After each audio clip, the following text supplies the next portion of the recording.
need one more wireless mic in this studio, and I think that would create such a menagerie, a wireless frenzy in here that nothing will work. But between cell phones and wireless connectivity and wireless networks and who knows, all sorts of wirelessness. But that's the one spot I can't quite get to. And YouTube doesn't like it when we record songs because they believe there's licensing issues that we're violating, which I don't think we are, but who knows. It is about 15 minutes after 8 o'clock, long morning of music there as we started the hour with Jeremy Camp's Overcome. Was listening last night to the Top 20 Countdown. Jeremy has a new CD project coming out, which is a series of his top hits, including that one, which I think is a bit presumptuous. I'm just kidding. They added that song to the greatest hits CD that's coming out, and they would have had to have put that on the docket and on the list before it was in fact a hit. So that is faith, people.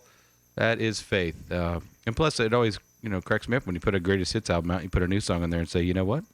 No pressure song. We're going to make you be the next big hit. It's Tuesday morning, and I'll show you this. This is my little. Can you see? Oh, my camera's all goofed up. I got to go move my laptop. That's my little birthday boy tag that my wife made sure she got out this morning for me so I could wear it. I'm not wearing it at this point. So it is, in fact, my 46th birthday today. And so there's times in my life where I said, 46, who ever gets to be that old? And I am, in fact. So I guess I fall into that category of someone who does. So thanks so far for the birthday wishes. And it was here last night. The Rice's, Cliff and Donna are have headed off to Nashville, and they are heading to a songwriters conference, which is exciting in the sense that it's a group that they're part of, that they are going to be setting up a local chapter of this Nashville Songwriters Association, and they're going to start meeting at Front Porch in the not too distant future, and just meet as songwriters to talk about songwriting of all things. And they were in the midst of getting something recorded that they could take with them. Part of the effort of going down to this conference is bringing along some samples of your own songwriting fare, I guess you would say. And so we were recording here last night, Cliff acoustic and singing, and they were right up to the point where he sat down to start singing, making changes to the song and adjusting it and making sure that it was what it was. And the end of a long day, just exactly what your voice wants to do is sing. And so Cliff got through it, and we put the song, I believe it was called Heaven from Glory, Glory from Heaven, something like that. And so that's out and on CD and heading down to Nashville with them, or maybe it's already in Nashville. I think they had to be at the airport, or they had to get up at 5. I think Cliff drives a little fast. They might be there already. Well, they were flying. Okay. I don't think he was driving as fast as a plane. Well, I don't know. But he surprises me. Yeah. Y'all had the seminar last night over in Munster, the art center over there. We did, the Munster Performing Arts Center. It's a nice place. And then he headed back here, and we, Cindy and I were waiting for him to walk in the door so we could just dump stuff on him, right, before he left town. And so there were a number of decisions that had to be made. And then on top of that, he needed to get this song to bed. So, yeah, I think they had to get or leave at 5 o'clock in the morning this morning. So maybe they're flying now. Maybe they are getting on some sort of limo, or maybe they were driving at 5. I don't picture them driving to the airport. I figure they have somebody take them to the airport. And that seems like a better way to go. At that time of the morning, I just can't. Though Cliff's up at that time.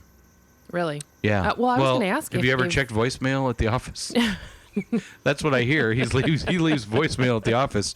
Remind me, or do this, or it's like, while I'm thinking of this, and it's a great thing to do. I'll call myself sometimes and leave messages. I text myself, or email myself.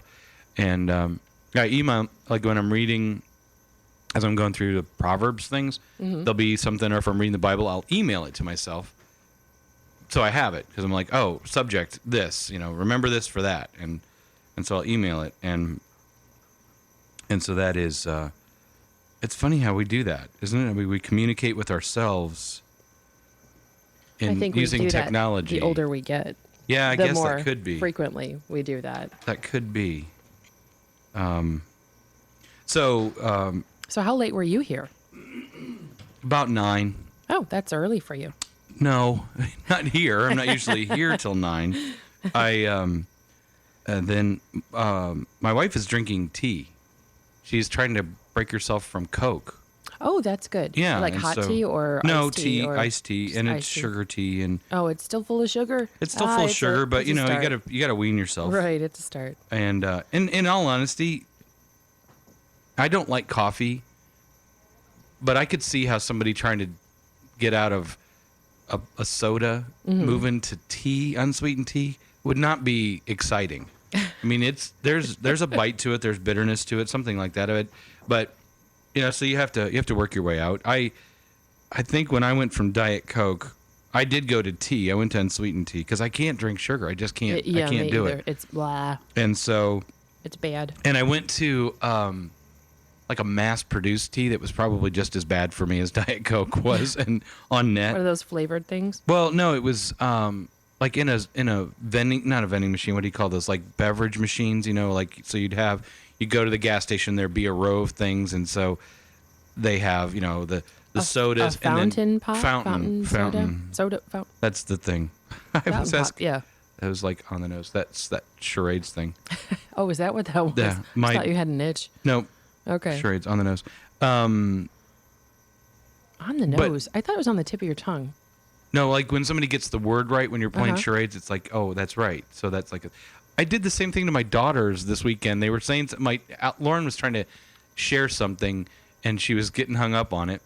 And this is again Showing your age? No, me blessing her with the Oh. ability to just get sort of wound up in your words. She tends to have more words than necessary to say what needs to be said, which I'm just can't believe Anne's genetics stepped in, and that's yeah, that had nothing to do with Anne.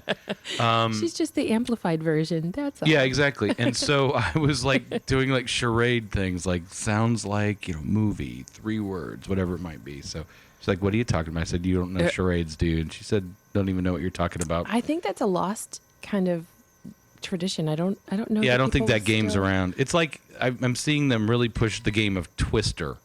Really? Like it's Again? exciting, Twister. Really? Yeah, I don't know. I don't know. Interesting. I found a new game last night called, let me try and get this right. Creatology or Creationology. I don't know if I've got. It's a Lego game. Really? Yeah, I'm really excited. I'm going to pick it up this weekend, Huh? and I might wait to open it until the kids get back. You might wait. It might be broken in before you get there. Yeah, I might have to test it out and make sure it's appropriate. Yeah. So, anyway, I can't remember. I went out down a couple of little treks there. Lauren. Yeah, but it was pre-Lauren because I got taken off by talking about her when I was talking about charades. But can't remember now. I have to go back and listen. What's all right? It's Figure out where it's I was. Tuesday. You're going to go back is and listen Tuesday. to find the Yeah. button you What are was not. my point? Where did I go? My mom Facebooked me yesterday. I think she called the house yesterday, and What did she call it? well, I don't know what she called it because I wasn't home. But I have this thing on my phone where if people call the house, Comcast tells me. So it's like do do do do do do do do do. My mom has that, and it really freaked me out. I called her the other day, Right. and knowing that she was out in Crystal Lake visiting my aunt, Right. and then she called back. I was just wanting to leave her a message at her house. I didn't want to call her cell phone, Right. and she called back. Well, and it has the capacity if you don't have a voicemail machine. What do you call that thing? Oh, yeah, that'll work. Voicemail machine at your house. Then if it records voicemail through the system, you can actually retrieve your voicemail from your phone. So it's actually a pretty nice technology. Yeah, it's pretty cool. Because it's critical that I get the vacation people's message when I'm on the road. Don't you want to come to Branson and see one of our condos? Or the debt consolidation people. Right. I'm on their hot list. They know me. I'm not alone in that, I'm sure. No, it's you're not. crazy. But anyway, so I see that my mom had called yesterday, and I'm like, oh, crud, I meant to call her on Sunday. And then by the time I got home and settled and man, the fam was knocking it out in the basement yesterday, and got to call the city and say, hey, we've got a truckload ourselves that you're going to need to pick up. which is exciting. The house is lighter. And then I thought, you know what? I wonder if she thought yesterday was my birthday. I wonder if she was calling me Monday to wish. And I thought, no, she couldn't have gotten that wrong. But why would she be calling me on a Monday? Maybe because she knew I was going to call on Sunday, and I didn't. Oh, you don't didn't know. call your mother. I did not. So, and then, like I said, by the time you get home, it's too late to call because the hour change and such. So, Right. Anyway, she had And I find that old people either go, no offense, because, me. Are you talking old people? Is that what you're saying? older people tend to either A, go to bed ridiculously early Right. or go to bed ridiculously late. Yeah, and- I keep waiting for that ability to sleep 3 hours and function. Oh, I mean, I try it and I can do it for a couple days and then yeah, I hit I a think wall. 2 days max. Yeah, but I think 6 hours is my number, and so now I'm just trying to shift it so that I can be midnight to 6 and then get up at 6. Because what's happening is I'm shifting the other way, Yeah. and it's 2, and then that means 8, or I'm shorting myself. So, but that's what I decided today. I'm going to go midnight to 6 with sleep-oriented time, and then start my day at 6. I'm waiting for that point where you just, at least I hear this happens, where you just can't sleep anymore. Right. You just can't sleep anymore. Right. You have to get up no matter what time it is. Yeah. Well, and hasn't happened yet. When is that point when you get older where you're up at 4 and then you want to eat dinner at 4? I mean, when does that happen? Eat dinner at 4 a.m.? 4 p.m. Oh. Like your whole day shifts. Oh. Like, because, that's where they have the early bird dinners and such when you go to all the different cafes and stuff. Are you not familiar with this? No. There's this place called MCL down in Lafayette. Boy, I gotta put the more make you a tell note me for about myself. Lafayette, the more I'm like... MCL Cafeteria is famous Central Indiana cafeteria. And I'm leaving myself a note. Breadcrumbs. That's what your note was about breadcrumbs? No, it was. Okay. I'm leaving myself a trail to get back to what I started talking about. Okay.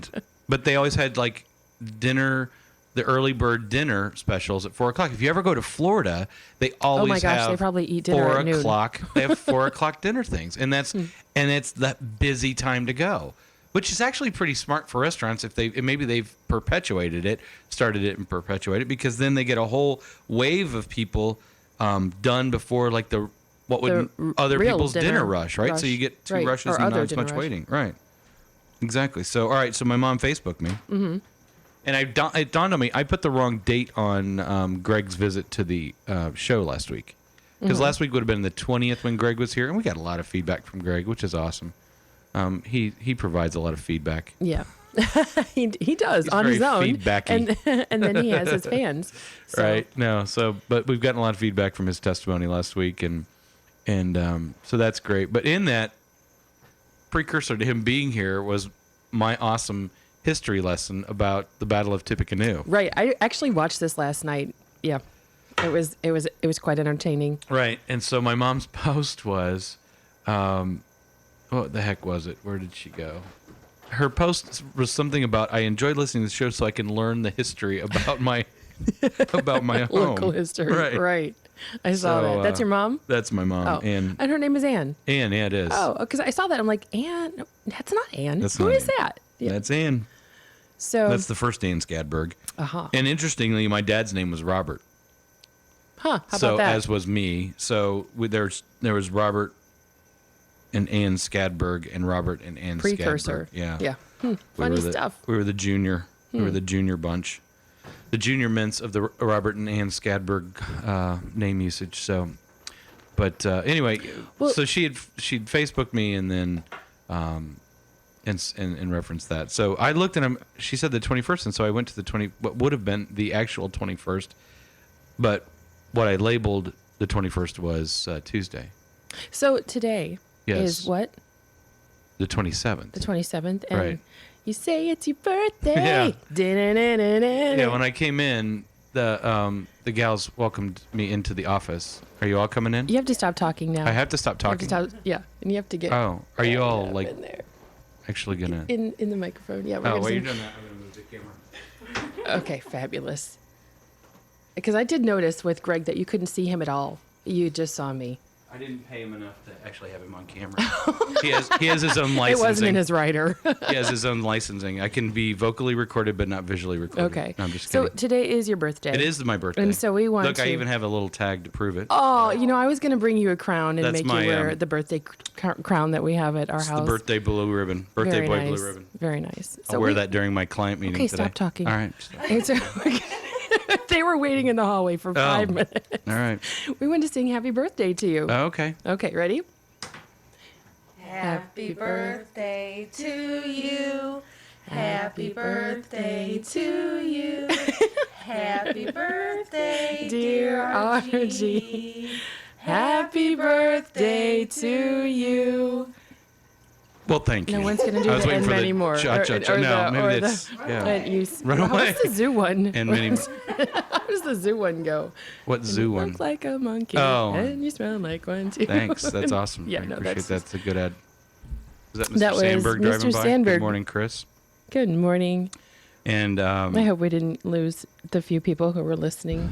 oh, I can't imagine that would offend them anything more than what I might say. So let's see. I got back to the Facebook on. Okay, so Greg. Talking about Greg. And yeah. your So mom. I put the wrong date on there, but she referenced it as the 21st because that's what the thing was called, and she said she enjoyed watching that. So I need to keep posting that. She also said Greg's testimony was quite good. So I'm like, yeah, Well, no, it that's what I was, keep yeah. hearing.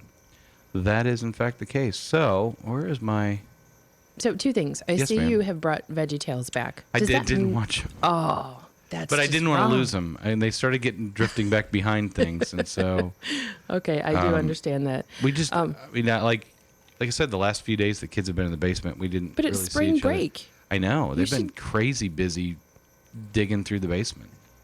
That was one of the things that Cliff You said should before have he a left. movie He's night. like, "Well, you've kind of already worked an extra day this week, so why don't you take a half day this week?" And I looked at my schedule. I'm like, I don't think that's going to happen. I may have to call a client and reschedule a meeting on Friday so we can do something because they really are. They've been busting it out, getting stuff cleaned up, and so maybe we'll try to do something Friday afternoon if I can get something rescheduled. So, but that will be that was nice thought of his on the way out, as if he's got 1,000 other things on his mind, so yeah, that's the haps. That's the haps of things. So, but it is Testimony Tuesday. It is Testimony Tuesday. It is That Testimony was the next Tuesday. thing. And so I've been trying to figure out how I was going to share this because it's kind of hard to just like when you're interviewing somebody, it's easier to kind of segue Right. into it, and so I'll have to figure out how to roll into that as we go. It's been interesting because I think most people have this sort of love-hate relationship with Facebook. There's it's actually been sort of interesting to me to come back in contact with people that I knew years ago, and also, I'm pretty blatant about my faith. I don't know. I'm not alone in that, but Right. But it's interesting to see how people I haven't seen in literally decades, how they've grown in faith as well and respond in that as well. Right. You So just that's- mentioned a friend an old Florida. friend in Florida. Mm-hmm. Actually, a friend of mine, old. She's not old because she's the same age as I am, but somebody we used to go out. She's in Colorado now. Like you used to date? yeah. Go out? I you didn't say date in those days. I was trying to think No, of what it used to I think just go- said go go with, out, right? yeah. It was just like go with. Hey, you want to go with me? Go Cheryl. where? Cheryl had her birthday the other day, and Mm-hmm. she's another person that I see and talking about in strength and faith. And Laura Bassett, who's a actually friend when we were in school, Fred's now wife and Laura were best friends, and so it's like, wow, look at the circles, like circling and 'Cause that's what getting circles closer tend and to such. do, Right? yeah. They can be big circles, and then they can get like smaller circles. So it's just been. I look at it from that perspective, and just look at how it's an opportunity for people to share faith, and obviously they share other things too. But I tend to try to look at the faith building things. So found out my nephew's going to Awakening in a couple of weeks. That's cool. So which is weird for me to say. I don't think of myself as having nieces and nephews. I don't Really? know why. What, do you think you have I don't know. kittens and puppies? No, or I just what? don't ever think of it. It's like one of those words. It's like we don't usually use the term aunts and uncles much. Like for our kids. I mean, we did growing up. We always had, Aunt Ruth and Uncle Jim and Aunt Eileen. But our Was her kids last don't name necessarily. Tallulah? Huh? Never mind. Tallulah. That was Irene. No, Eileen. I don't know. You don't know that song? You didn't roller skate to that song? I don't know what song you're talking about. Come on, Eileen. Oh, the Dexys Midnight Runners. Yeah, we didn't know that song. Sorry, didn't mean to throw you off. No, that's all right. I'm off anyway. But but yeah, we just don't use that term a lot, and so I don't know. The niece and nephew thing has always seemed like an odd. When I even hear it in references to other families, it's like, oh, that's right. That's the person who's related in this way. It's just like I don't use your the term very brother's kids, often. Right, exactly. I just refer to my brother's kids. That's interesting. I guess. I don't know. I wonder what it says about you. It probably says nothing, and I'm probably make a bigger deal out of it than it is. So anyway, I had the opportunity, I think I shared yesterday, to teach a little bit on Sunday. And shared that message of the body of Christ. And I actually went back to listen to it too, because it was felt recorded? like, it was recorded. It was on the website, and now it's actually on the website still. It's like right now, if you go to the website, this is going on. So through the day, whatever happened in the morning is on the website. It seems to be working pretty well now. Knock on. All I can find is like fake wood. I don't know. The plastic's going to help much. Maybe this is actual wood. But yeah, I think since we got the new modem, things are working better, a little more consistently, not dropping again. I just feel like I'm jinxing it. But anyway, so you can go back later in the day and watch the morning show and in its entirety. And then at some point during the day, I sit back down and I move it to our website. Well, you know what I download noticed? it and move it to the website. You can scoot ahead now. On the ones on our website. If you're watching the replay, like in the box on the front, I think that's the one that if you try to move it ahead, it jumps all the way back to the beginning and you have to start over. I watched on Facebook and I could do it. Watched what on Facebook? Greg's testimony.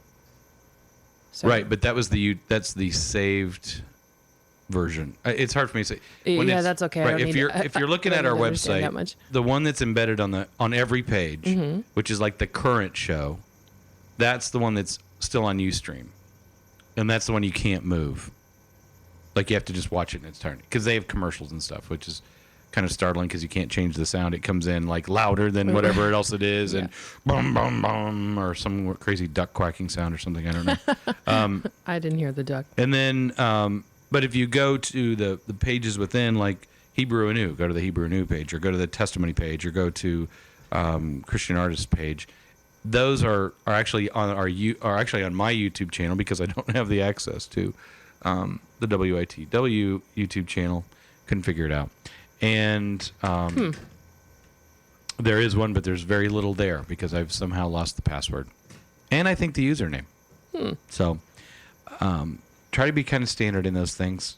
Finn set it up, so I'm not sure if it's standard. So that didn't help me. But anyway, it's on our website. You can access it all through our website, and it's linked from YouTube. And we're really hoping that at some point you can actually just search YouTube and find it. But last time I checked, we still weren't registering yet. So we just need to keep putting it's a whole SEO content game that we're playing. I don't know if you feel like the one side's dropping out again, and I'm afraid to touch it because it's going to drop out completely. Right. These headphones are backwards, so it's my right side. Why are they backwards? I don't know. Because you put them on backwards. No. They have little letters on there so that you know No, it's which wired side backwards. Oh. It's wired backwards. Oh, well, it's my... Yeah, mine are right. Right, no, I know. Yeah. I know. Okay. No, I was instantly aware that it was wrong. Playing. I couldn't not. You just made it worse. Oh, there it goes. Nope. Not so much. Staticky. It's weird. Tiny said happy Cinco de Mayo. Oh, wait, wrong. It's not Cinco de Mayo. if I hold it down. Oh, there we go. Okay, don't touch anything. I'm not And gonna move. I'm not even gonna talk. Don't breathe. Old little resistor knob. Right. See, it's falling out again. All right, it's 8:40, and I feel like you're procrastinating. Not me. Yeah, Not that just a little procrastinating bit. type. Like, All right. so I'm just going to start asking questions. All right. So it's Testimony Tuesday. It is Testimony Tuesday. It's Testimony Tuesday. It's Testimony Tuesday. It's Testimony Tuesday. It's that until we get something else, and that's your Great. challenge to whoever's out there. Yeah. You we want need to, a if you would theme like to song. do a Testimony Tuesday theme, so there's our contest. How about that? There you go. What's the prize? It's going to drive me crazy. I know, yeah. I feel like I got water in my ear. That's All right, better. so- Oh, that's good. see, I have Just to hold hold that- the button Just keep your finger here the whole day. time. That's really. Maybe oh, duct tape. I have duct tape. I have duct tape I in have the other room. leopard print I can duct tape. see it right here. You want me to get it? I don't know if your headsets. Mine's long enough. I'll get it. All right. So it's Testimony Tuesday, and wow, it really throws you off when you can only hear out of one ear. Isn't it funny how you get spoiled that way? Yeah, we are very spoiled with that. So anyway, it's Testimony Tuesday, and RG is going to share his testimony. And if you've been listening up to this point, he's done that pretty frequently, but not in its entirety. So today, we are going to hear the whole story, the whole kit and caboodle. I don't know if I can tape it down far enough. I don't know what color his caboodle is, but we'll find out today. Oh, now we're just totally gone. I'll just hit the button and turn it off completely. That's well, that better. seems to help. Duct tape is awesome. Duct tape. What color is often that referred, duct tape? That one's white. White? So it's not quite White? a whiteboard. Yeah. I don't think I've seen white. Ta-da. There's white duct tape. Interesting. Sure, it's not electrical tape. No, I'm positive. Okay. Duct tape. Yeah, I probably wouldn't stick if it was Duct tape, duct. Yep. which is they're the same. You can use the words interchangeably. Right. There's actually a brand called Duck, I know. Tape, right? I duct taped my Bible. Is that what the leopard skin duct tape is? I've seen gray duct tape. I'm kind of obsessed with this. leopard skin. This decorated duct tape. I did my steering wheel. Very nice. I can't see it, can I? Well, and then I ran a little out, too so I only far. did the top half. So I have to get some more. I've done a dresser. I've done hat boxes. Dresser in Dresser. leopard skin duct tape. It's really cool. It looks I really cool. Ask anyone who's been gather in my that it house. is. It's very cool. All right, so Back to Testimony how do you Tuesday. jump into this? You just start talking. You just, I mean, Yeah, so but see, far, I'm already talking. It's the, right. that's Well, the so thing. far you have shared that, you really struggled at some point. You felt like you were too far gone. Yeah, and that you were- it really, I think the challenge was, growing up, I was the eldest of 4 Mm-hmm. kids in a single parent situation. My mother and father got divorced when I was 5, and so there's tender age. 5 of us or 4 of us, in really close proximity age-wise. Between the 4 of us, there's Mm-hmm. 5 years between us all. Wow. And so there's like me and then my brother who just had his birthday 2 weeks ago. He's 2 years younger than my sister's 2 years younger than him. And then my youngest brother is a year younger than my sister. So we're all packed right in there. You're the oldest. I am the oldest. That and explains it. I guess. I'm kidding. I at some point, I think my mom told me this, that I was like the first pancake. Oh, no. um, That's a horrible analogy. It is actually, if I ever write an autobiography, that's what what it will be called. I'm so because, sorry. No, I don't think it's just, it's who I am. And so, I know this from my own experience now. Right, anybody who's You're made making it up pancakes. as you go along as a parent. And no, don't. Stop. Stay. Hold tight. Just duct hold tape. the button. Hold tight duct tape. It's because it's just plain white. You need leopard spots on there. So, you're trying things when you're a parent, and you don't know. And fortunately for her, she had a couple more opportunities to learn from me. And by the time you get to the 4th, though, as the oldest, you look back and go, "You had no leash." I mean, just you'll be fine. You're not going to Yeah. break every time you fall down. You're Right, not going to, right. come unglued if you stay out too late. So I mean, Eric is the youngest, and we always used to kid had it the easiest, but that's what it is. So yeah, the first pancake, and I love that scenario because, or I love that image because, there's, pancakes in my life, if you'll say that. There's a, one of the things that we used to do, with my dad was make, what he called Norwegian pancakes, which are those really thin pancakes that you roll up and you put stuff in. Those are called crepes. Well, they're not quite crepes. They're a little slightly different batter, and they're pancakey versus crepey. They're very close. but they're more of a breakfast item versus a dessert item for crepes. Okay. And and especially those, and he used to use like an iron skillet thing. So your temperature has to be just right, and your timing has to be just right, and you don't use. I mean, it was crazy. I mean, so you gave yourself a difficult thing to start with. So that image of the first pancake is perfect for me. It's very doable, and it's very acceptable because again, my mom was winging it. So anyway, so that if I ever write, which I don't see that happening, but that would be what it is. So, but anyway, so they're divorced, and it's, I don't know if it's a different age or if it still happens this way, and I see it now, and there's vicious divorces that go on that I see, and it breaks my heart.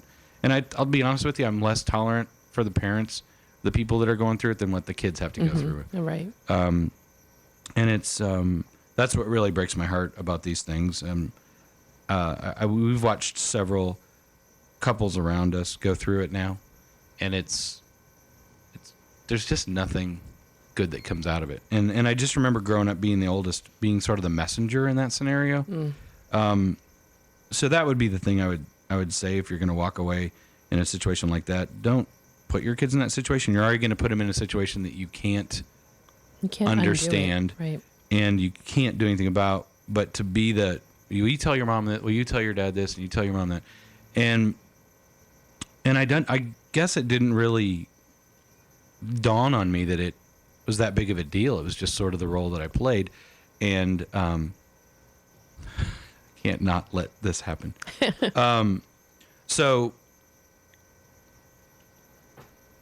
But it sort of tainted my idea of relationship.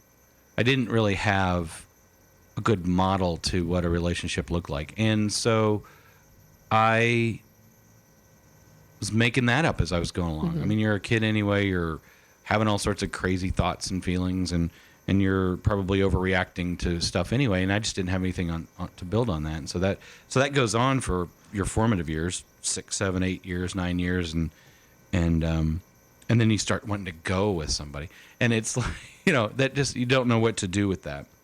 And it was very strange because there would be good relationships in my life that I would grow up with, and I would trash them. I would just like undercut them. I would find ways to make them come apart. Sabotage. Right. I'd sabotage relationships. And then there'd be impossible relationships that I'd throw myself into that made no sense at all. Distance, just circumstantial type things that just didn't make any sense at all. But I would throw myself completely into those under the pretense that was the absolute relationship I needed to be in, and drive myself crazy in either scenario. So there's bits and pieces that people will know, and I'll just cover all the bases. When I was 13, then as you're going through, I guess when you're Catholic, you go through CCD and whatever that means. I'm not even sure, but I remember my friends doing it. Right. At the Presbyterian church, we went through confirmation class, and it's like the age of 12, 13. I said this Sunday, and my daughter's sitting there going through pre-confirmation class. I said, don't use this as an example, but I quit. Because at some point it dawned on me that this was a class that was teaching me about and ultimately going to lead me to developing a relationship with God. And that was not something that I wanted to do. And even at that age, not even completely aware of what I was doing relationally with people, boys and girls. I mean, I can't look back at that time and say I had a best friend all the way through. I mean, there were people I hung around with, there were people I drew close to, and then, I would do something silly or just ignore them, or just whatever it might be. I mean, I was a jerk in that regard. It's funny that Laura Bassett's name came up because she falls into that. She and I didn't go out, but her friend and I were going out and going with each other, and I sabotaged that relationship. So anyway, so I draw away from any sort of relationship, a defined relationship with God. I walk away from confirmation class. I now isolate myself from my peers at church. I'm still kind of hanging out in the youth group, but I'm not going to Sunday school or wherever we're doing this thing. And ultimately, they're going to stand up and do confirmation in front of the church, and I conveniently missed that Sunday. So you understood that what you were doing, the class that you were doing, was intentionally to draw you closer to God, to foster a relationship, and you purposefully walked away from that. Yeah, and I don't even know if I At that thought through it young that age. far. I don't know that it really, I just knew it wasn't what I wanted to do. But I can't say, at that time, I've tried to think back through this, what my thought was, and I came up with the excuses not to go. And again, I just have this streak of being mean to people at different points. A little rebellion. Certainly rebellious. But also cutting to people at times. And there was a guy that was my confirmation sponsor who put a lot of effort into trying to help me go through this process, and I was just rude. And so, but I don't think I thought too much about it. I was really kind of focused on me probably and doing what I wanted to do. I know, but again, all my peers are doing this, and so through that period of time, I was active in the youth group, and I got more involved in the youth group, and then again, I think a bit of it was me. I tend to have a strong personality. I don't know if you've picked up on this. I'm pretty opinionated, and I'll kind of dig in my heels on occasion, and stand for what I believe is right.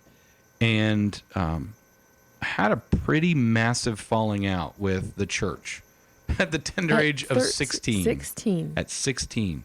And I'm seeing a pattern developing early on here. Yeah, and so there were a couple of parents that were sort of the advisors to the youth group, and we got sideways. And there were people who supported me, and there were people who supported them, and I just walked away. And it was hard for me because there were things about that I loved. It wasn't, again, a spiritual experience. It was almost purely social. But I can look back and say that God was still there. Oh, for sure. Despite the fact that I didn't recognize or honor that. Yeah. So I go through college, and I'm really not active in church at all through high school, the balance of high school and through college. And that especially through the high school part, that was a missing part for me.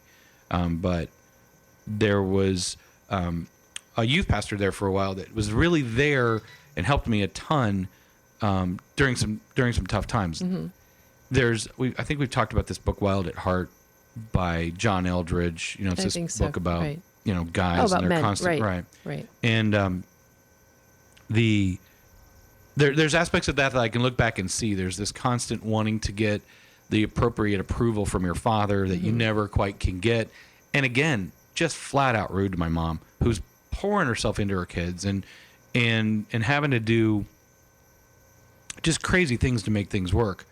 And I mean, 4 kids in that environment, working retail, that's not it's a little less than ideal. Right. Yeah. And so, dad who's sometimes there, sometimes not, inconsistent with whatever it is, but he himself doesn't have. I look back now and I can say he didn't have a great role model to look up to. He's the youngest. His dad was gone a lot.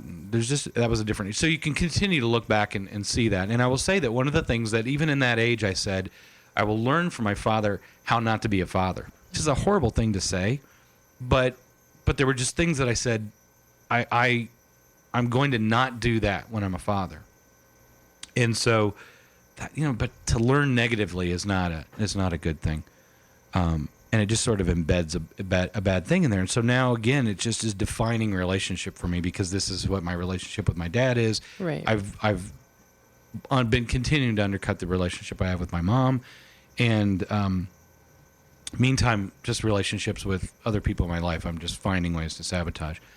And I go through life and I'm, going along and I'm committal and non-committal and I'm bouncing in and out of things. I go to school and not really into school, and I find ways to stay in college despite the fact that I'm putting no effort into I'm putting more effort into making the grade scale work for me to stay in school than I'm actually putting into staying in school. It was amazing how much effort I put into having myself reclassified in different ways, grade-wise, having classes dropped out. I mean, it was nuts. I truly was spending more time figuring out how to play the system than to just go to class and just make grades. So eventually, I loved radio. I got a job in radio. I'd started in radio in high school. I'd started at the big, top 40 station on Sunday mornings. I think I've shared that before, spinning the Casey Kasem albums and doing the countdown. Your stacks of wax. Exactly. That's when they were, in fact, stacks of wax. Right. And I just thought, man, if I could make it in radio, that's all I need. That's all I wanted. There were people in Chicago who massively influenced my upbringing, and I just thought that's what radio is, and that's what I want to be, and I'll do whatever I have to do that. And started working in radio and got a full-time job in radio. And so I got to just let that go because it's hurting my fingers now. But so I pretty much drop out of school, but I don't tell anybody, not even the school. I just stopped going to class. And that one's hard to get around. Right. That one, yeah, a little bit. That one they kind of drew the line, and they said, why don't you take some time to think about this? And so, not sure how to broach that subject with my mom or my dad, but the reality is I'm out of school. And it's okay, though, because I'm working full-time in radio, and that's really what I wanted to do. Someplace in the mix here, meet a girl, and we're going out. We're dating, whatever it is. I can't remember exactly the time frame of this, but I'm out of school. I'm working full-time in radio, working overnights. That's not conducive to going to school either. So I'm midnight to 6. But I'm having a blast. It's really, it's the dream being lived out. Making a whopping $12,000 a year. I mean, it's like great money. $1,000 a month in 1987 or something like that.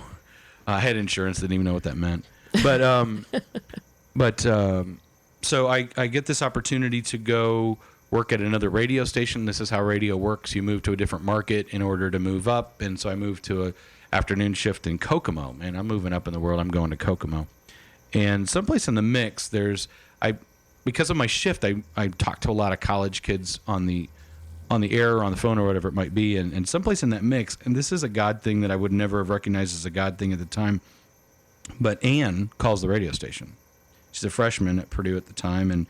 And she, amongst other people that I talked to, was one that I talked to on a regular basis. Her and her roommate, Cheryl, who's still her friend, still lives in Valparaiso.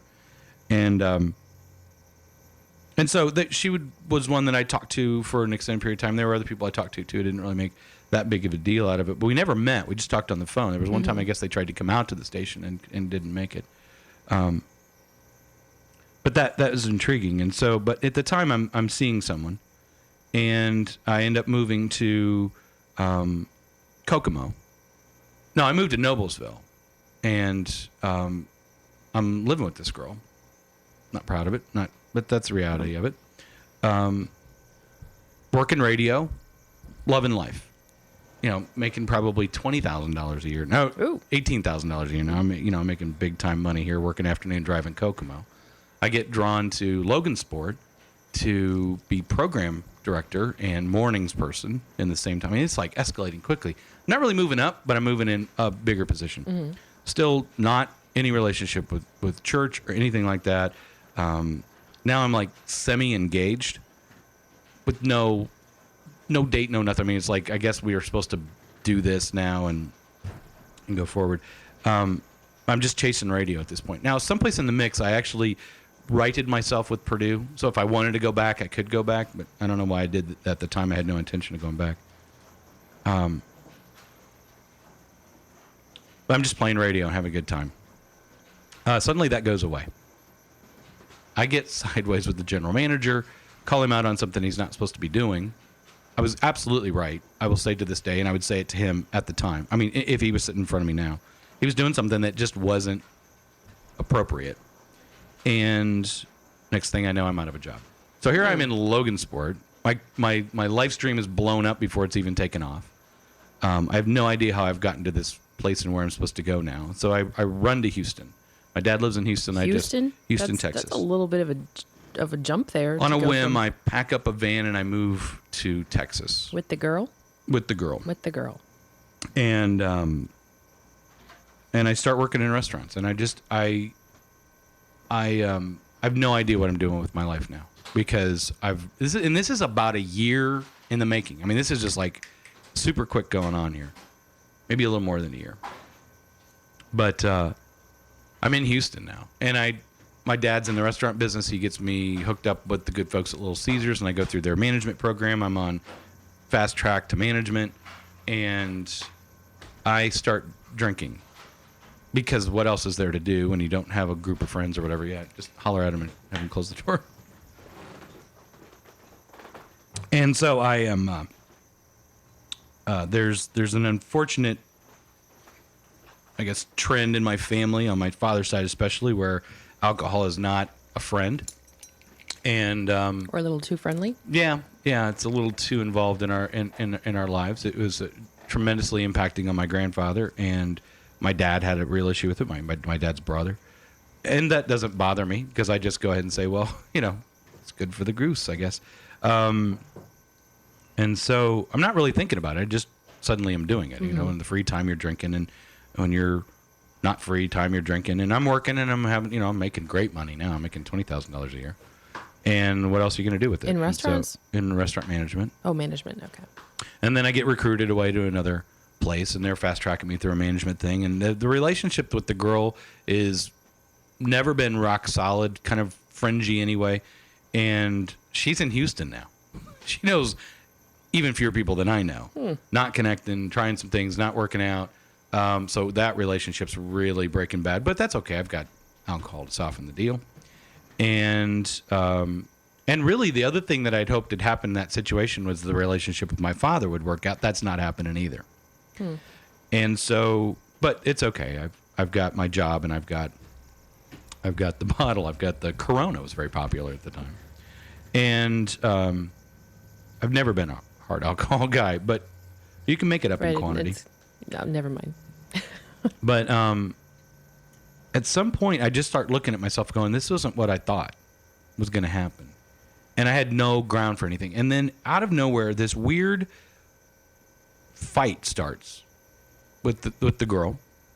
And not physical, I mean, just like verbal. I mean, just like, I think we were both sort of at our end. And just like not sure what was going on. We find ourselves in Houston. Neither of us are doing what we thought we were going to be doing or wanting to be doing. And she leaves, which is weird because she has nowhere to go in Houston. But she literally is gone for days. And my brothers happened to be in town at the time. And Eric, my youngest brother, just looks at me at one point and goes, "What are you doing, man?" And I just remember going, I have no idea. I really don't have any idea. And he's like, this isn't the right place. And this is my younger brother, 5 years younger. I mean, I think he's still in college at the time. And he just calls it out. And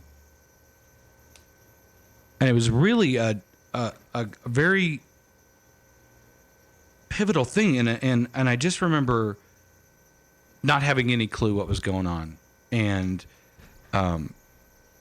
they leave. She's still not around. And So how I old are remember you at this point? I'm probably in my early 20s. Early 20s, and you Yeah. haven't found God yet. You're still No. Still, were you searching? No. No. And even in the lows of that, I didn't. Sometimes people will pray. I just was like, what? I'm trying to fix it myself. I'm like, but every avenue that I've ever gone, like, my dad doesn't have an answer. I don't have an answer. I'm looking around. There's not anybody. The answer was, well, look, we've got you on this fast track to this management program, and I started talking to him about, I'm not sure this is going to work for me. Oh no, we've got it figured out for you. Here's the plan. We've got it figured out for you. Right, they're laying it out for me. They've got it all figured out, and it really is.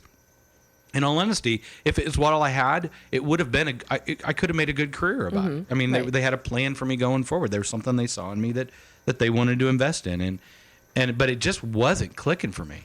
And I remember coming home from work. She's still not around, and I walked without even thinking, and just as soon as I walk in, it's 3:00 in the afternoon. I ran the morning shift. I go home and I start drinking, and I wasn't like drinking to pass out, but like at that point, but that's all I was doing. Work, sit, drink, work, sit, drink, and sleep, and there's someplace. And I just, at some point I go, man, what is going on? And that night I called back to Purdue and I said, it's like August. I've been in Houston about 9 months. And so this wasn't like a long drawn out thing. I mean, it was happening. Everything was just turning over and happening so quick. I think that's the other reason my head was spinning. And I just called to see if I could get back in school. School starts in like 5 days, 6 days or something like that. I mean, it's like end of one week, they're starting Wednesday the next. And I'm thinking it would take that long just to drive back. But that was the crazy thing. Texas. And this is, again, I have no concept or faith in God or even a cognitive awareness of him in my life at this point. But I look back now and it goes absolutely a God thing that this whole thing came about the way it did. So, And I'm not praying. I'm just like, I got to fix this situation. right. But I'm in Houston and I got really nothing at the time. I'm spent, in both physically, mentally, and monetarily, and so. But I just decided I think I'm supposed to go back to school. And the crazy thing is everybody I'm telling them like, oh no, you don't need to do that. I mean, like the restaurants say, no, you don't need to do that. You don't need it. We got you here. If you want to go to school down the road, we'll take care of it. I'm like, no, I think somehow there's this. You felt led. I just felt like something fell into place when I called Purdue and my old counselor wasn't available and they hooked me up with a lady by the name of Deutsch, who is the mom of a gal that I went to school with. And I can't remember Mrs. Deutsch's name, but she pulls off a miracle, gets me like sort of pseudo signed up for classes, gets me back into school. I'm not even admitted into school when this whole process starts, but I'm clear to get admitted back into school. So she goes through the process. She says, if you can be here Monday, you have to go to all the professors and they'll sign you into class. And then you can start class on Wednesday. You have to pay this amount at this point. And I'm like, okay, that's a sign. Not from anybody. It's just, it's a sign I got it. So I somehow get a hold of the girl. She's been gone. It's like 5 days. Her mom has come down, which was part and parcel of the relationship at that time. They're in a hotel someplace in Houston.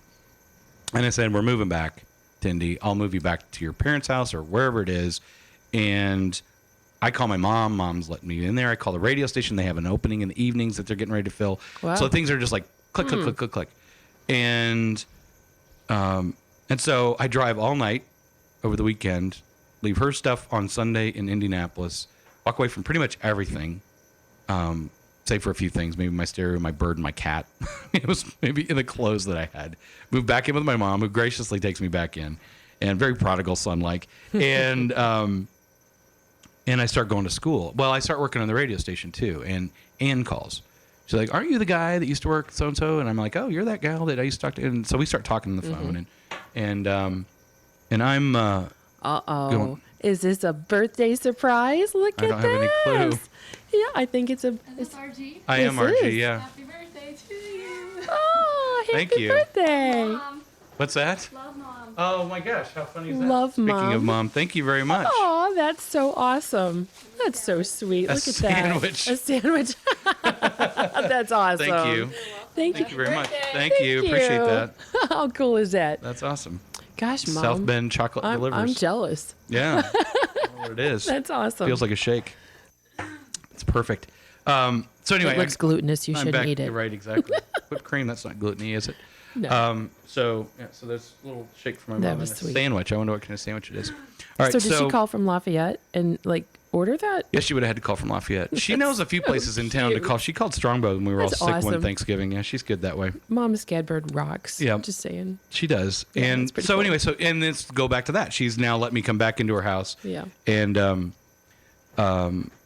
now I'm going to school. I'm working at the radio station. Things seem like they're coming together. Ann calls the radio station. I don't even know who Ann is at this point, but I remember who she is. And we start talking. We talk. And the thing I keep thinking to myself is the last thing you need to be trying to get caught up in is any sort of relationship. You're a mess. You're trying to get yourself resettled again. And yet we're talking. We talk for the nice thing about radio, unless you're doing this where you're talking all the time, when you're just pushing buttons, playing music, you can talk on the phone all the time. And so I did. I'd talk on the phone quite a bit. And we would talk for hours a night on the phone eventually. And so I'd never had met her yet at that point. And at some point, we have a class in the same building about the same time, and so we meet. And So you didn't know she was a cute little co-ed. no, I had no idea who she was. And so that relationship starts picking up. I'm still winding down the other relationship. And so that's another fearful thing, and I don't want to mess up this. And it was pretty messy wrapping up the other one. But I just keep going forward at this But point. still no God.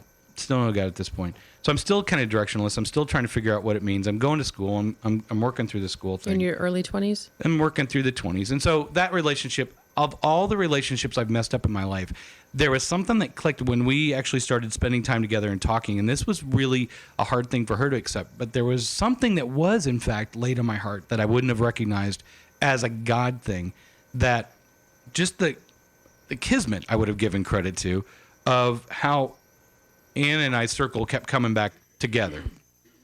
And I said to her, you want to talk about a freaky thing to say, again, Mr. like no relationship experience guy, other than negative.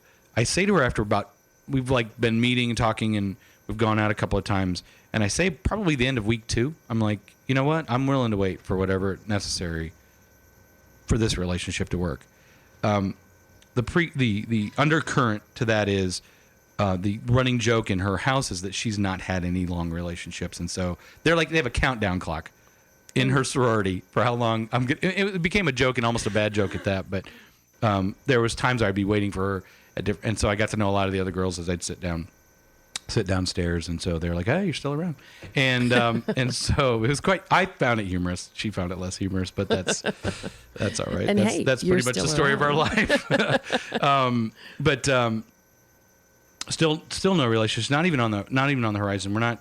I'm not going to church. Not like I'm taking her to church. Not like she was necessarily going to church either. And so the spool forward. Then we do in fact get married. I graduated, start working for Purdue.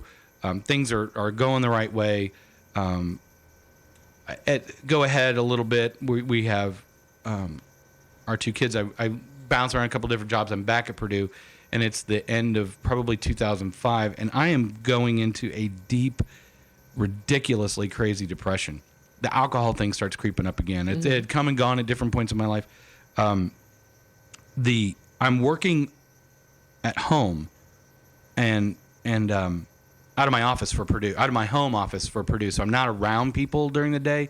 I'm getting up, I walk into my office, not getting dressed. I'm supposed to be trying to call people, and it's just impossible. There's a lot of it's like almost a cold calling type of position, so there's a lot of rejection. And I mean, I'm watching my life spool downwards. There's something just pulling me down. I start seeing doctors like, oh, maybe I've got depression or whatever. I don't even know. I'm just grasping at stuff. And I go to see this doctor, and I say, look, I'm not looking for a quick fix. I'm not looking for a pill. Just help me understand where I'm supposed to go with this. I walk out with 3 prescriptions, one for blood pressure, one for cholesterol, and one for depression. And I'm like, I didn't want any of this. I'm 30-something, and I'm taking pills like I'm 80-something. No offense to 80-something people. But that wasn't the answer, but I didn't know anything else. So I start talking to a psychologist and a psychiatrist, and I'm going through all this stuff, and there's no answers, and it's more pushing me down than lifting me up. I will say the Wellbutrin leveled out the highs and lows, because they said, well, you're bipolar. I'm like, well, that must be like the diagnosis of the month, because it seemed like everybody was bipolar at the time, but I could see where they were describing it, and I thought, well, this is just me. I'm not bipolar. It's just how I am. The Wellbutrin kind of took this. I mean, you're not getting as low, you're not getting as high, but I wasn't getting up at all. I mean, it was just, other than I'd stay up till 3, 4 in the morning and work on stuff. I'd write. I was doing some other nutty things that I was venturing out in. I've always been that venture out kind of guy. But still, there's just at the bottom, I could feel the bottom falling out. I could just keep feeling the bottom falling out. You're in your 30s now. In my 30s. And Anna's still... Anne's there. This is, again, that would be a God thing, that somehow I never sabotaged that relationship. The things that I did that may have leaned that way, because I think I can look back and see where there were things that I did that might have undercut that relationship a bit, or tried to chip away at it a little bit. She had enough grace to see past it. And to make it worse, some of the junk that I had done earlier in my life starts creeping back up and causing extra strain in that situation. Again, her with enough grace to see past it or work through it. But I'm depressed. And the crazy thing is if you look at the world, I, by all measures, am doing pretty well. I am making more money than I've ever made. I'm working at Purdue, rock solid job. Mm-hmm. 2 kids, awesome kids, house. Oh, wait, you just wife. glossed over the marriage. No, that's what I said. there. I had the marriage, had the kids. Oh, That's what I okay. said. So I'm kind of spooling forward a little bit. And because it was just kind of going along there. There wasn't any highs, wasn't any lows. It was just kind of going through life. In that mix, though, someplace, when Lauren was born, we decided we needed to start going to church. We needed to find a church because we needed to have the kids baptized, infant baptism. That's what we knew. And so the Presbyterian church just up the street, I'd been raised in Presbyterian church and didn't necessarily have a church that she locked into here. She'd gone to the Methodist church here, Right, so gone you're to Catholic. up in We're in Valpo at this now. point? Yeah, we moved to and Valpo. Still working for Purdue? Still working for Purdue. But we're seeking this out, and so we're starting to make a connection with the church, and we get the kids baptized. This is 2002, probably. I don't know. I've got my numbers mixed up because that would have been 2000 something or other. Anyway, so I'm in that 30s range, and but I could just sort of just feel it pulling down. I'm on all these medications. I'm not getting answers to anything. Nothing seems to be really changing that way. Just kind of spinning in your wheels. Spinning it, Yeah, and been it there. feels like, and I describe this to people as it's when you're in a sand pit and you're trying to dig out and it's coming down faster than you can Right. displace it to get out. So you're not making any progress. You're actually going further down or getting buried. And I just kept feeling that. I was just spiraling downward. So I'd sit there during the day and I was completely dysfunctional. I couldn't do anything because I was beating myself up about not getting the stuff done with work. And then it's this and it's that. And I'm failing. But on paper, look, you're making plenty of money. You've got great kids, you've got this, all this stuff going for it, but all you can see is the stuff pulling you down. Drinking again, that's really a concern now because the history, and I've let Ann know that there's a history there. And not drunk, crazy out of control, but just that, it always just was right on the teetering edge there. I just decided at some point in early 2006, during this period of time, let me go backwards, there's some overlap here. I'm at the church, and I started going to a Bible study with a group of guys that I'd never done Bible study before. I'd connected with the church through our kids. I went to church not for me. I went to church so I was lost. I wasn't worth saving. What does God need me for? That was really my attitude. That really doesn't help when you're depressed. Right. And so I was going to church so the kids could get involved in church. They could be baptized and they'd go to Sunday school and they met people and Ann was meeting some people. And so we're going to church. I'm going to church for the kids. And in there, I see an opportunity to play softball. So I meet some people. I start playing softball. I connect with people. Along the way, I see this message in the bulletin about a Bible study. I've never, ever in my life participated in a Bible study. And this one sort of jumped out at me. Literally, it was like jumping off the page, and I go see one of the guys I'm playing softball with. He goes, "Oh, that's my group," and we go, and it's a bunch of older guys who've all since had their kids and raised their kids, and so there's not that connection. But I'm listening to them talk about it, and I'm like, "Well, I got a long way to go." And they're giving advice. At some place in that mix, somebody says, "Well, have you gone to banquet?" And I'm like, "I don't even know what you're talking about." And they all around the table, they're all like, "Oh, you got to go to banquet, And I'm like, "I don't know what you're talking about." And they tell me when the date is. I'm like, "Oh, I've got work." Because work was first and foremost. And so I'm just in this cycle, this spooling thing, and every cycle, fall and spring, they're saying, "Oh, have you gone to banquet?" And I always have work. I start weaning myself off now, kind of try to repack it here. So that's going on. I'm, seeing a psychiatrist or whoever it is I'm seeing and taking this medication. At some point I go, this is nuts. I can't be this age and be taking all this medication. It wasn't helping me necessarily. I didn't see it. So I start weaning myself off of it. It's expensive. Even though I have copays and stuff, it's still expensive. But I have no direction. I'm just like completely lost. I'm so focused on work and trying to make that work. Got to get this. And so I peel it off, start weaning myself off the medication. And in the summer of 2006, I'm down at Purdue for a meeting with my boss and find out I no longer have a job. And it was the most surreal moment of my life that I could think of at that time. And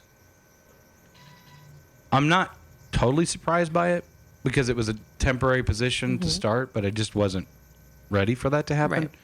And it's not like we've been diligently saving. It's not someday this station's going to go away, or this job's going to go away. But I remember driving home, and it's probably the quietest I've ever been not sleeping. I didn't say a word. I didn't have the radio on. I just drove home. I'm like, how do I tell Ann this? And what do? I don't have prospects for something else. I live in Valpo. I've worked out of town. I'm really starting to crash down now. And I just walk in and I just tell her, and again, she's like, well, what does this mean? What do we do? What do we do? We'll make it. It'll work out. Just you'll find something, and so I start to go through some things, and the banquet question comes around.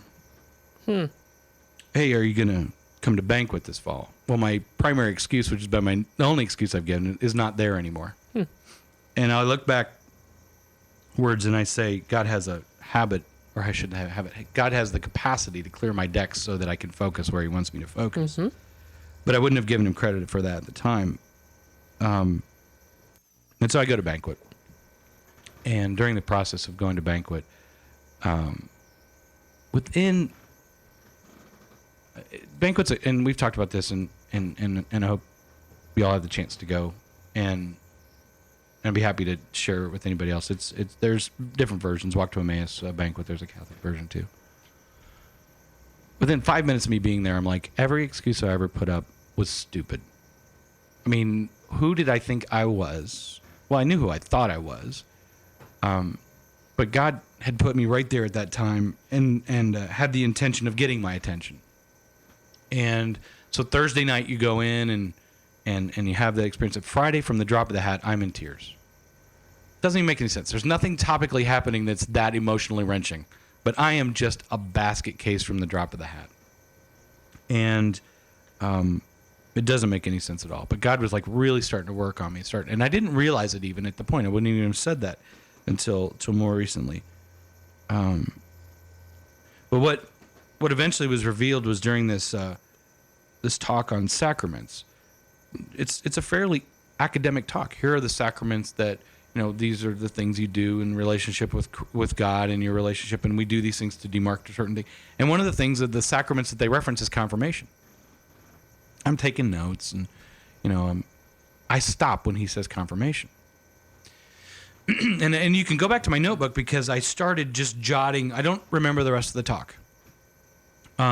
Because I just started sort of unpacking that confirmation thing, and it just was like a window that got opened up, and I started looking at confirmation, and it came to me during that process that I had walked away from confirmation, and then, the way we describe confirmation, it's this, your commitment to a relationship with God, and it starts to unwind, and it's just like, well, I walked away from that, and it became readily apparent that I had purposely walked away from that, and that a fear of blowing the relationship with God was what was driving a lot of decision making at that time. And then I start going through all these other relationships in my life.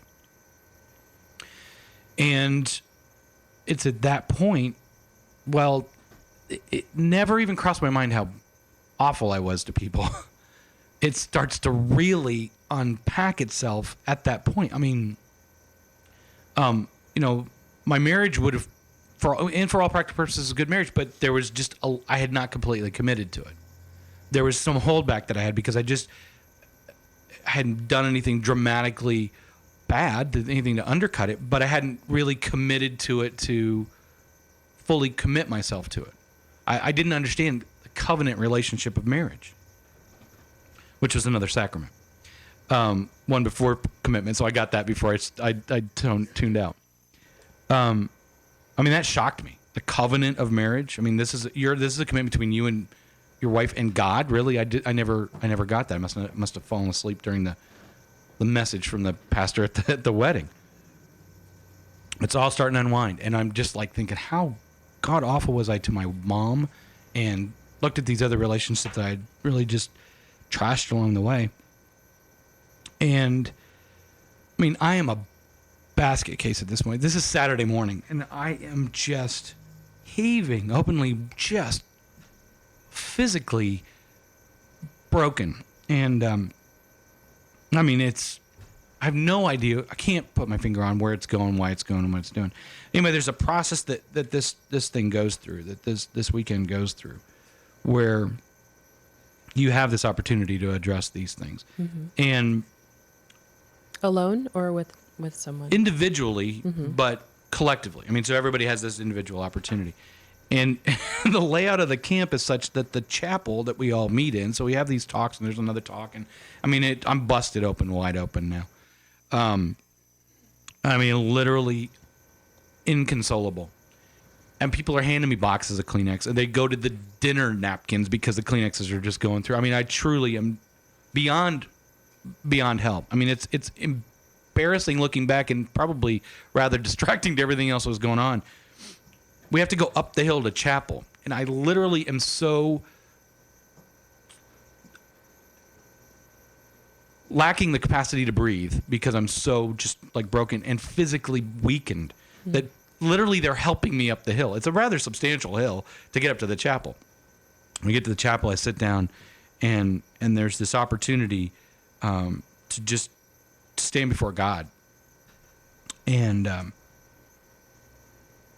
let go of what it is that's troubling you.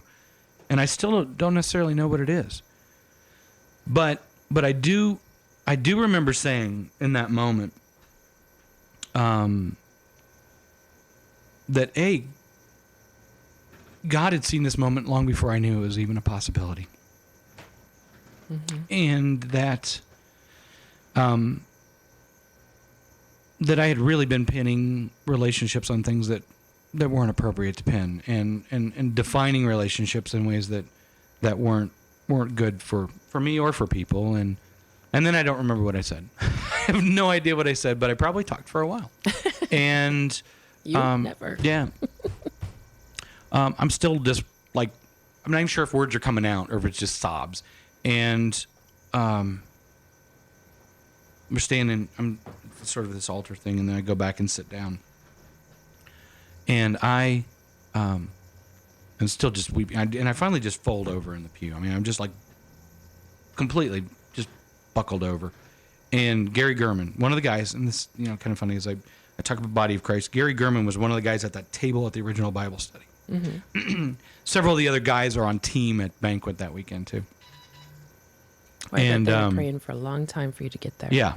3.5 years. Yeah. I guess I didn't touch on that. So they had been asking me for 3.5 years. The fourth year was when I finally, the fourth time around, I finally went.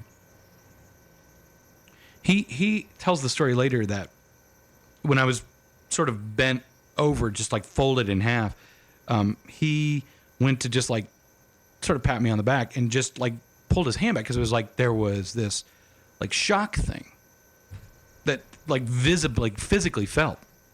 And I finally, like, I don't know how long I was just like folded over, but I finally just exhale. And I sit back up, and I am dry as a bone. Like, so I sit back up and somebody goes to hand me a Kleenex, and I go to reach for it instinctively, and I'm like, I don't need a Kleenex. Like, there's no tears anymore. There's no, like, I can breathe, like, not like stuffed up anymore, like from just the effort of it. The purging. Yeah. Yeah. And Gary told me later, at some point, he was ahead of me in this line as we go to the front. And I remember he looked back over his shoulder at one point. I mean, it's kind of out of place because we're, it's a solemn occasion, you're looking forward. But he said there was something he kept hearing behind him. There's nothing going on behind him except me standing behind him. And so it was, it was really, as I say, some people have like a supernatural thing. Some people, this was like crazy. I don't have to embellish because it was real. And I remember, as hard as it was for me to go up the hill, I like floated down the hill. I mean, it was just like I couldn't get someplace fast enough. I didn't know where I was going, but it was just someplace I had to go. And it was later that night that there's another talk where there's this conversation about, the conversation about the, Jesus driving the demon out of the guy, and the demon goes out and he gets 7 more, and they come back and they're going to, refill that spot. And I just remember going, I've got a hole to fill, and I want to make sure I do this right. And so that's the night I was back in the chapel and gave myself to Christ. And it was just one of those things where I mean, I was on a high that I just never known before. And it was really the beginning that sort of took off for me. My life was different at that point. I had different motivations. I ended up working with a homeless shelter in town. And again, the one of the guys at the table, originally from that group, who was on team, helps me make this connection and really becomes a father figure in my life for me for several years, helping me through, working through some of this stuff, helping through some difficult times personally and professionally. And Ken, I mean, he was ultra important. And I throw names out here because again, it's this body of Christ that really, really steps in and saved me really. And so I'm going along and things are doing different things. I'm being pulled different directions. I feel like I'm going great, working at the homeless shelter. I feel like I'm called to that. That breaks bad at some point, which was very devastating for a lot of reasons, and not the least of which is I really thought this was where I was supposed to be. And it was just unwinding. I was watching it happen before me, and that started to shake my faith a little bit. I prayed through what was supposed to happen, and oddly, and for no earthly reason, I was with peace leaving that position. Again, no job, no savings. I'm already making less than I've made in a long time. There's nothing about it that makes sense. And I go through some things, and I try to make the promotion thing work, and spending money faster than I don't have money, but I'm spending more money than I have, running up debt, using up retirement. And I get to a point in 10. I mean, again, so I had this good run, and then I start to see it crumble and crumble and crumble. What I found was, looking back, I had thought, I can make this work. I felt God sort of pointed me in a direction, and I go, you know what? I got a better idea. I'm going to go bolting off in this direction.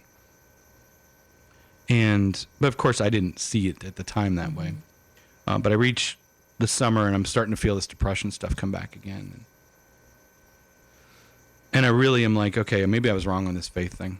Maybe I got a little over spiritualized, and maybe there's less to this than what I will give credit to. And I think I've shared this story before. I'm really, literally ready to just walk away from faith and refigure something to do. And I get this call. A gentleman by the name of Doug Randall, who asked me to be part of the Awakening team, which is the kids' banquet. And I'm like, that's the last thing I want to be doing. Of course, I don't say no because I'm gutless. And I'm just thinking, I'll just irritate him enough that he'll unask me or find somebody else to do it. And he doesn't. And I keep putting it off. And he wants me to give a talk about my relationship with Jesus. I'm like, I would rather clean toilets all weekend than talk about my relationship with Jesus right now, because I don't have one. I don't believe that there's one there to boast about, talk about, or even share. And so, but he doesn't give up on me. Either he, the big H he, or Doug he. And so I'm there a couple days before having to do my talk preview, like I have to do this week for my talk this time. Oh, it's this week? I have preview this week, yeah. Wow. And so I'm looking at a blank piece of paper. People, I don't have trouble talking. I literally am looking at a blank screen with nothing on it because I don't have anything to say. And I shared this Sunday. I think I've shared it on the air before. Allison's studying Spell Bowl. They've got 1,000 words they're going through. Her and Ann are studying, and Ann says, "Do you know what tinsel means?" And I mean, I'm looking at my computer. I'm so down. I have no idea. I don't have a job. I don't have any prospects for a job. I am having to supposedly give this talk. I'm trying to figure out how do I get out of it. I'm like calling back to college. What excuse can I come up with to not give this preview, let alone do this talk at all? And the word tinsel floats from the other room. Do you know what tinsel means? And there's no reason for me to know that phrase. A lot of people don't. I didn't realize. And I'm a liberal arts guy. This is a technical term. This is an engineering term. And I go, well, yeah. Tinsel's a phrase that, it's a phrase, tensile strength. And tensile strength is that process you put something through to determine its breaking point. And you literally break something so that you know how much it can take. And I don't believe God broke me, but I do believe God had helped me to kind of let me go on my own a little bit, run my own leash out, to realize that, I don't have the answers. I don't know where things are supposed to go. I can't do it on my own. And just in that just little phrase, that little question, It's a moment just of as revelation. exactly, Yeah. just as unexplainably, that process of going through the sacrament thing, I was equally torn open again to go, okay, why do I keep thinking I need to do this on my own? And it's pretty crazy, because then, the talk wrote itself at that point. Because that experience that defined for me my relationship with Jesus. The fact that when I continued to try to walk away or push him away or was ready to give up on the situation, he wasn't. And so, as I said, it was like a 2x4 to the head at that point that sort of got me back on track. The talk wrote itself. I began to just pray consistently and earnestly like I never had. Just look, at the time I'm, 44, 43, something in that range. And I just kept looking. I'm like, look what I've tried to do by myself, and it hasn't done so. Help me to show me what it is I need to do to put together a plan to figure this thing out. And I prayed that every day. I prayed it multiple times a day. I'm like, God, I really don't want to do it on my own anymore. I'm giving this over to you. Just point me in a direction. And I will say that I wasn't as diligent in my Bible reading at the time. I was dabbling in it a little bit. I just didn't know where to start, didn't know where to go. But I get a message in my email box one day. Yeah, God uses email. I will say this, God, I don't hear, it's fun. It's interesting when I hear people say that they hear the voice of God. There have been very few occasions where I can say in fact, I can say I've never heard the voice of God. I've felt at peace about decisions that I've had to make when I've prayed about it. And God will speak to me through other people, their actions, their involvement in my life, whatever it might be. And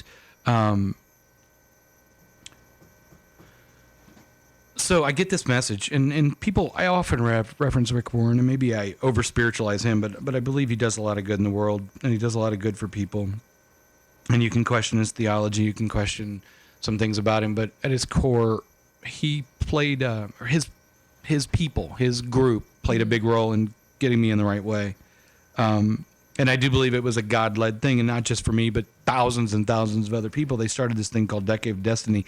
It's introduced to me through an email that says, are you looking for a way to know God's plan for you? Something to that effect. I'm like, What? that's the subject were message. I don't listening even for know what it? it is, but this is the email I get in my email box. Are you looking for God's plan for you? How do you know what God's plan for you is? Something like that. I'm like, what the heck?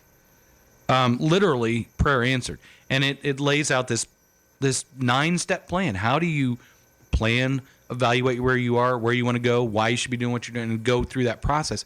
And it's like, that's what I need. I need a step by step, boom, boom, boom. And it just starts building and building and building. And I learned about the Decade of Destiny, and we'll go into great detail about that. But it's this huge thing that they're doing. It's like, this is the church that brought purpose-driven life to the forefront. And they're saying this is the biggest thing they'll ever do. How do you make the next 10 years better than any 10 years in your life? And I'm totally caught up in it. I'm listening. Randy Taylor just texted me. I'm dragging Randy. Randy, you got to hear this message. Randy, you got to hear this message. Rick is speaking it. And it was awesome. And it really, like I said, it fast-tracked me to the relationship with Christ. And the more I gave over, the more it drew me in, and the more he drew in. And it's just been this crazy, it's not a roller coaster, because there may be highs and lows, but it's just going this crazy breakneck thing. I still don't have a job, ironically, but I have faith at this point, and I have time. Mm-hmm. And I take that time, and I come into this radio station, and I talk to Ian, and I'm like, man, I've got some time. I know some radio. I'd love to be able to help you out. He and I had talked over the course of the last couple of years, and I never really pursued it. I'd bop in every few months and just say, hey, if you need me. Well, now I'm pursuing it a little more directly, and he sets up a meeting with his mom, Donna Rice, and we sit down, and I've got, of course, the plan. I've got it all figured out. I've got the whole thing within 15 seconds of that Gonna meeting. save the world. Oh man, we're gonna save the radio at this little 80-watt station, and then 15 seconds, I'm like, that idea that I gave you, could I have it back? Because it's not right. There was this 30-minute meeting we were supposed to have, turns into an hour and a half. We connect on this awesome spiritual level. The conversation we're having was far beyond talking about radio. But they find in their heart room for me to, pay me to come in for 8 hours a week. And then just in my time here, there's little projects around the office that I help out with. And that becomes more and more, and they're paying me for that. Like, okay, you can do the radio, but we'll pay you separately for these things. And that eventually spools into a full-time job. And it just keeps going. I mean, it just keeps on going, and I just keep looking at where now I can look back. And as I was preparing, as I was preparing for the talk that I have to preview Thursday, that I thought I had to preview a couple of weeks ago, and preparing for the message I had to give Sunday, I shouldn't say have to give, I got to give, had an opportunity to share. I was doing a walkthrough, and I'm just saying, I have nothing written. I'm just like talking it through to see what happens. And this is sort of the wrap up to it. But I'm talking about this path. We're all on this journey, and we're going forward. And my prayer now, besides my affirmation statements that I have every day, about, this is who I am for God. But it really is, God, be the lamp to my feet, show me the light to the path. Just let me know the next 2 steps. Just let me know, even if it's one. Let me know I'm going the right direction, because I've gone the wrong direction plenty. Right. That's my morning prayer. And let me be who you need me to be, where you need me to be, and how. To whoever needs to know your word of grace and salvation. So I'm going through this talk. I'm talking path, and I say, it's amazing how God brings different people. I say this all the time in our prayer. It's amazing how God has blessed me with people in my life. The paths that he's crossed, the paths that come together and we spend time together. I mean, the fact that we met right where we met, and then you come back say, here in the time that you've put into this, and the crazy thing about that now that's led to the opportunity that's before you here. Right. And so, I mean, you just keep looking at that, and it's like, if we're faithful, he's got a plan. He's far more faithful than what we can be. That's the sound of Comcast calling my home, or my home being called. In this walkthrough that I'm doing, I literally physically turn around and I look backwards. Like I said, if you were to take time to look back, and I've never physically done it, but I've always said, if I think backwards on my path, I can think of all the people that came in my. But I physically turn around and I look backwards, and where I'm standing, I look out through my 3 Seasons room. There's just glass. So I'm looking in the backyard, and we have this really long, we're at the end of a block, so you can see for a very long ways through bushes and trees and different things, but you can see there's not an obstructed house that you look right in the back of. Never realized that before. But I can see this path. Like I can see the path. I mean, and the people. And I'd literally stop talking. And I look and I can see paths crossing, and each one represents a person. I can see people that have come in my life and have come with me along my life, and people who. The Kleenex are behind you. I can't. Trying to figure out where they are. They're behind you. Oh. You have to look behind you. Yeah, exactly. I just look past them. And so I usually keep them here. I know. It's more convenient. But I can see all these relationships I've talked about, like even far beyond my point of actually recognizing God in my life. I look back, like I said, back to that time in Houston, back to the time many times when I didn't keep him there, but he was there, and how these people came into my life, and then they diverge from my life, or they end, and I can remember it being tough, and I can remember it not making sense, but he absolutely had a plan, and I literally stopped for probably, it could have been 10 minutes. I don't even know, but I just stopped and I just stared backwards. And this sort of flippant little path thing that I refer to all the time was there. And just the blessing that people have been in my life that I can never thank enough. And need to be more intentional about trying to do so, but ultimately thankful to God for providing that for me. And so, like I said, about the time I think I've got this with God, it just, like, okay, this is the way it's going to be. Okay, great. I'm happy with this. I'll go with this. This is fine. This is what life's going to be. He just keeps pouring more in. He just opens up another door. You think you ask for that one step, and the step all of a sudden he just blows open to a whole nother thing, a whole nother avenue. It was interesting because Randy and I were texting back and forth about conversations. I'd said something about going to the God ATM and, always taking. And he was having that conversation with his brother and his dad. And I can't remember exactly what I said, but I referenced something along those same lines this morning when I was talking to him, that I just believe that, and it's not a prosperity message. It's not a give to get. We our live it to give it song. Frank, I hope we're making progress on that. Frank will be in tomorrow. Right. But, and he texted a little bit ago, but, I don't give with the expectation of getting back, but it's hard not to know that something's coming back. It may not be monetary. It may be another person in my life. It may be something's given up so something else can come in. And hey, there's Tiny. Love you, man. Good morning, Tiny. And that's why I said just the number. There's an example. I mean, I met Tiny at the shelter when he came in to volunteer years ago, and we've just really bonded on an amazing level. It just keeps getting better, and I think that's that message that I take away from it. God is a God of better. You're never going to give up something and get less. But I don't give to get. I don't give because I don't give $1 here to get 10 back. I don't give time here to get more time back. But you just, as you get into this habit and you get in the obedience and the faithfulness of giving over yourself and getting over yourself, it just continues to pour back into it. And so that's a very long-winded way of saying, God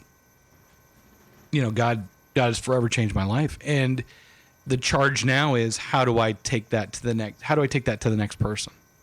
And I'm just, that's the whole thing that drives me now. I mean, what do we do now to reach the next? And the body of Christ doesn't come together so we can have a big party. The body of Christ comes together so we can reach those that don't know him. And as I said in my talk on Sunday, or my message on Sunday, selfishly, we need more people in the body of Christ because they've got experiences and skills and talents that our body lacks, or maybe we're not as strong as we could be without those people. And so it's, but at the end of the day, what I said, and I truly mean, and it sounds hokey if you don't understand it, if you haven't had that experience of giving it up, there is absolutely nothing. There is zero. You can't come up with anything in the world that you can give up that you won't get something greater. And I'm not saying if I give 1,000, I'll get $10,000. I'm not saying you won't. I mean, there's no limits that I'll put on God. As the bumper sticker on our wall says, I'm believing God for the impossible. God doesn't know impossible. And so I just know that in the throes of still not having a full-time job, not having money to pay bills, not being able to make it, when I stopped focusing on worrying about those things, God was able to do some pretty cool things with me and continue to pour people in my life. And if I was still focused on me, and where do I have to go and what do I have to do, there's a lot of things I'd miss. And I'm working every day. I know I'm not even anywhere near where I can be, but I know if I keep trying, if I'm faithful, if I'm obedient, and I stay open to where he wants, it's there. So that's it. Ta-da. That's a wrap. That'll be a wrap. That's a wrap. Well, I've said this before on my way in. I always pray that God will of course, use me and make me usable. That's a constant prayer in my life, all throughout the day and night. But on my way to the show, I always ask that he would use the Spirit to speak through me. And I'm noticing that I didn't speak much at all today. So Speaking by not speaking. So I want to say thank you. I'm going to have some of my shake while you're talking. You do I'm a that. little parched. Yeah, you do that. There was a lot of talking there. I want to say thank you. Thank you for being who you are, for who you were, where you were when we first met. Mm-hmm. You are a blessing unto me. I'm grateful for the relationship that we have and the fellowship that we get to have every morning. Yeah. It's crazy. It's pretty awesome. And the connections that he makes, the paths that he crosses. I was thinking about that, reflecting on that a little bit after Jackie's visit yesterday, and how we met her and how I met her and how we became so close. And it all comes down to, of course I could trace it back even further, but, I'll go back to you, because you are the reason why I am here. And I met Jenny. I met Jenny through you, through the Yeah. station. I met Jackie through Jenny. And, I could trace it all back, and I look back at that all the time, and I'm blown away. They're like, we are so close as sisters, as friends, that it's like we've known each other all our lives. And it's really, realistically only been a few short months. Yeah, But isn't it? Isn't that crazy? It is. It's awesome. The body of Christ is amazing, and it blows me away all the time. And I just want to say thank you, because you are who you are, and you have allowed him to place you in different positions, and whether they were purposeful in the past, they are purposeful now, and I'm grateful for that. I'm grateful that you have the courage to open your mouth and let him speak through you. So I just want to say thank you for that, and happy birthday. Thank you, and thank him. And yeah, it's. I think my role. It's at some point in my life I learned 4 different languages, but not enough to actually speak any of them. Mm-hmm. I can recognize 4 foreign languages. I can recognize Russian, pretty close. I can recognize French, Spanish, and there's another, and I can't think of what it is. German. Thank you. Good job. So I always picture myself being the person at the airport who could point somebody to the right translator. Like, I don't know what you're saying, but you need to speak to that person over there. And so that was sort of a joke that I had, because I'd taken this not enough to speak it, enough to recognize it amount of foreign language, and which is like the perfect picture of me. And I know a lot of little things. I know a lot of different things. But how do you patch it all together? I shared this Sunday, and I may have shared this before, but Cliff, after I worked here for a few months, he's like, you are the most, and he said, don't take this the wrong way. You have like this weird collection of skills and experiences, the most eclectic that I've ever seen. And I said, what's even weirder, Cliff, is that I'm putting a whole lot of them to work for you. Like the number of things that I am involved in at the surface level is like you couldn't write a job description for what I do. In fact, Donna has not even tried. We have all these meetings about job description. Mine's non existent. No. But I think that's fine. And I think it's funny. And then I realized that the number of people who said, well, you just seem to know people. And I think I'm a connector guy. Mm-hmm. I think that's just my role, is to be sort of back here and just kind of bringing people in different spots. And that was frustrating for me at times. It may not seem like it should be frustrating, but it's like, well, I never get to be out here. I'll bring people together, and right. then they go off, right? And there's wait, don't forget me. I'm like, exactly. And it's like, but you know what? I was sitting at Blackbird the other day, and Mark Ruiz is there, and I ended up introducing him to somebody. I'm like talking to him about hooking him up with something else, and it's just like, and then it's like a couple of the things that I've had visions for. It's like somebody, well, where's your role in that? I go, I just want to see it go. I just want to see it come together and go, and I think it could be a blessing. And I've really come to embrace that and not overdo it, but I'm loving it when it happens. Right. And so yeah, it's a pretty cool thing. This thing is a perfect example of right. that. Right. And it's awesome to be able to bring people in and just, it's just crazy how this whole thing's come together. Right. Well, and it's been awesome. And it's crazy how the circles start to close in, when we started realizing we know all these people, we have all these people right, in yeah, common. There's a lot it was of, like, yeah. wait, Right. RG, wait, you know him too, wait. Yeah. So that's why I said that's why it's exciting to see where it's going to go. Yeah. Yeah. That's, So- it's confirmation, I think, that good things are yet to come. I absolutely believe that, and I probably wear out people when I say let's not worry about what's happening now. I mean, let's not get caught up in it. And I know I drive. I'm so going I to throw drive- that back at you when you bring up politics tomorrow with Frank. I still think that we can be observational about things, but Right. but like just the level of stress that I don't have in my life Mm-hmm. doesn't make sense. That's the peace that surpasses all understanding. It does. Yep. It absolutely does. It sure And I'm does. sure I drive my wife crazy when I'm just like, let's just kind of work, see how it works out. I have belief. I believe him for the fact that he'll put us where we need to be. If we're faithful, and if we do what we're supposed to do, and God literally knows, we're not going to hit it 100%. We're going to fall flat on our faces. Sometimes we're going to trip on occasion. But I will say, and as I said on Sunday, one of the glorious things about being part of the body of Christ is that the body of Christ will pick up the weak parts in its body when it needs to. Right. When you have, I think I said this yesterday, when you twist your ankle, the body doesn't cut off the ankle and throw it away. It accommodates. Right. And it works through the issue, and it allows the healing, and it's there to provide the healing. And so you got to be part of it, and it will, like I said, it gives you back so much more than you even realize you're missing. You even realize that you could gain.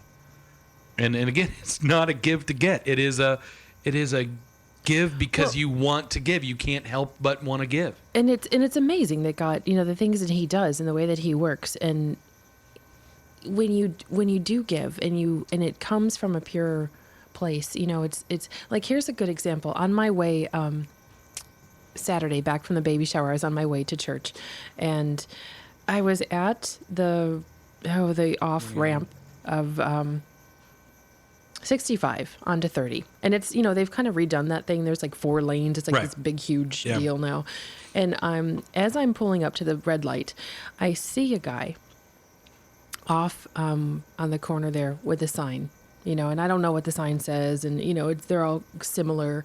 Will work for food or Right. or have Help a kids. family. Yeah, and I'm probably the 3rd or 4th car back in the one of the inner lanes, and as I come up to a stop, I realize, no one's giving him anything. No one's, and I'm thinking, I don't have anything. I have like $2. That's it. Well, actually, I had $4. I'm thinking I only have $4. So I'm like, wow, okay. And I feel bad. I want to give. And I realize, as the time is passing, and it's only seconds, and it seems like it's forever, because Sure. my mind is whirling. And I'm thinking, wow, Jennifer, what does the back of your van say? Love God, love people, like pretty big, and I'm Right. thinking, what's that guy parked behind me thinking? Like, oh yeah, look at you, big Christian. Well, I don't see you giving anything, and I have all these thoughts going on in my head, and I'm like, wow, I don't have anything to give. And I'm like, but I do, I have $4. Mm-hmm. And so I roll down the window, and he comes over, and I say, he walks over, and I said, I really don't have much. And I think, I used to keep like water bottles and a little thing, of snacks that I could give in situations like that. And I didn't have anything, but I realized, wait, I have a 12-pack of lemon seltzer. And that's kind of random because who drinks lemon seltzer besides me? But I thought, well, are you thirsty? He's like, yeah. And so I reach over and I said, it's just seltzer. He's like, no, thank you. I said, and I really don't have much. And I gave him 2 of my $4. Mm-hmm. And he says, no, God knows your heart. And I was like, well, that's not at all what I was expecting. Right. Not at all what I was expecting, because here I was feeling bad. I'm like, but I want to give more, and this and that. And anyway, so he graciously takes it, and I pray with him for a moment, and that just stuck with me. So then the day unfolds, and that's the night that I got home, decided to go out on a whim. Jackie comes over, cleans my kitchen, Right. finds my Finds your phone. phone, right. I am blessed with this awesome, funky antique couch that's in like immaculate condition. I'm blessed with the help of a friend, to carry it up my 17 stairs. And, prior to that, I had Chris Sandberg, did a great job on my car. Just all these blessings that I realized after that moment, I gave so little. I gave so little. And he honored that. He blessed that. I didn't give so that I could get Right, something. exactly. But I gave, and, to my surprise, and I shouldn't be surprised because he does that over and over again. And it always blows my mind. But I think that's what keeps it fresh. It's like, Yeah. wow, Yeah. again. It Yeah. happens again. I mean, it's like, Yeah. wow, how's that? This is going to run out at some point, isn't it? Right. It's That's like- the thing is I think, it's going to run out like my $4 is going to Exactly. But I think that's the thing that I've given myself over to, and you're listening to WITW 93.5 LPFM. Valparaiso. It's 10 o'clock, but I think that's the thing that I've given over to is that the stuff that I see happen that I didn't expect to happen is happening far greater and far more often than I can possibly even know, understand, or believe. And it just goes back to, there's a great line in one of the we don't play commercials per se, but during the countdown there's a website, and I don't even know exactly what they do, but it's called I Am Second. Mm-hmm. Yeah. Yeah. And there's a line that just is stuck in my head as solidly as a Stephen Furtick, Rick Warren, a T.D. Jakes line. But this gal who's sort of giving this testimonial says, I've got this. And it's just like, that's the thing I just hang on. I mean, just hang on to. And it's just, he does have this. And the more that I believe him for that, and the more that I give him for that, it No, it makes you want to continues give more. surprise. Yeah, yeah. It just continues to go and go Yeah, and go and go yeah. and go and go.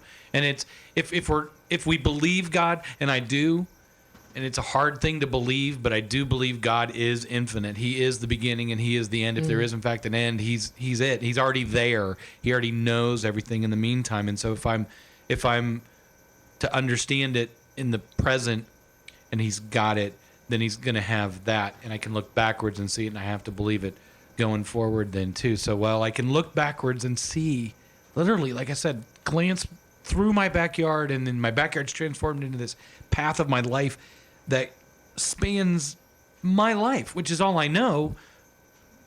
I do know some good history about the Battleground Lafayette that I've shared. Yeah, thanks for that. But I mean, of the things that I know, and that I can see tangibly 46 years backwards, I can't see 2 minutes into the future. But if I'm faithful to and thankful for what he's done 46 years of my life, can't I be faithful? He's got the next 46 seconds, the next 46 minutes, the next 46 hours, the next 46 years, for whatever it is. If I believe him for eternity, I have this unbelievable comfort with whatever comes next. Mm-hmm. And I don't know it. It doesn't mean I know it any better, but if I'm diligently following as best I can that path that he's putting before me, I know he's got it. Right. It's such a freeing, Yeah, simple freedom. phrase. Yeah, freedom. So, anyway. And that's the that was the first message I heard when I got called back. But that's a whole nother story for Maybe that's next Testimony Tuesday. maybe we'll see. All right. Well, thank you for the opportunity, and I hope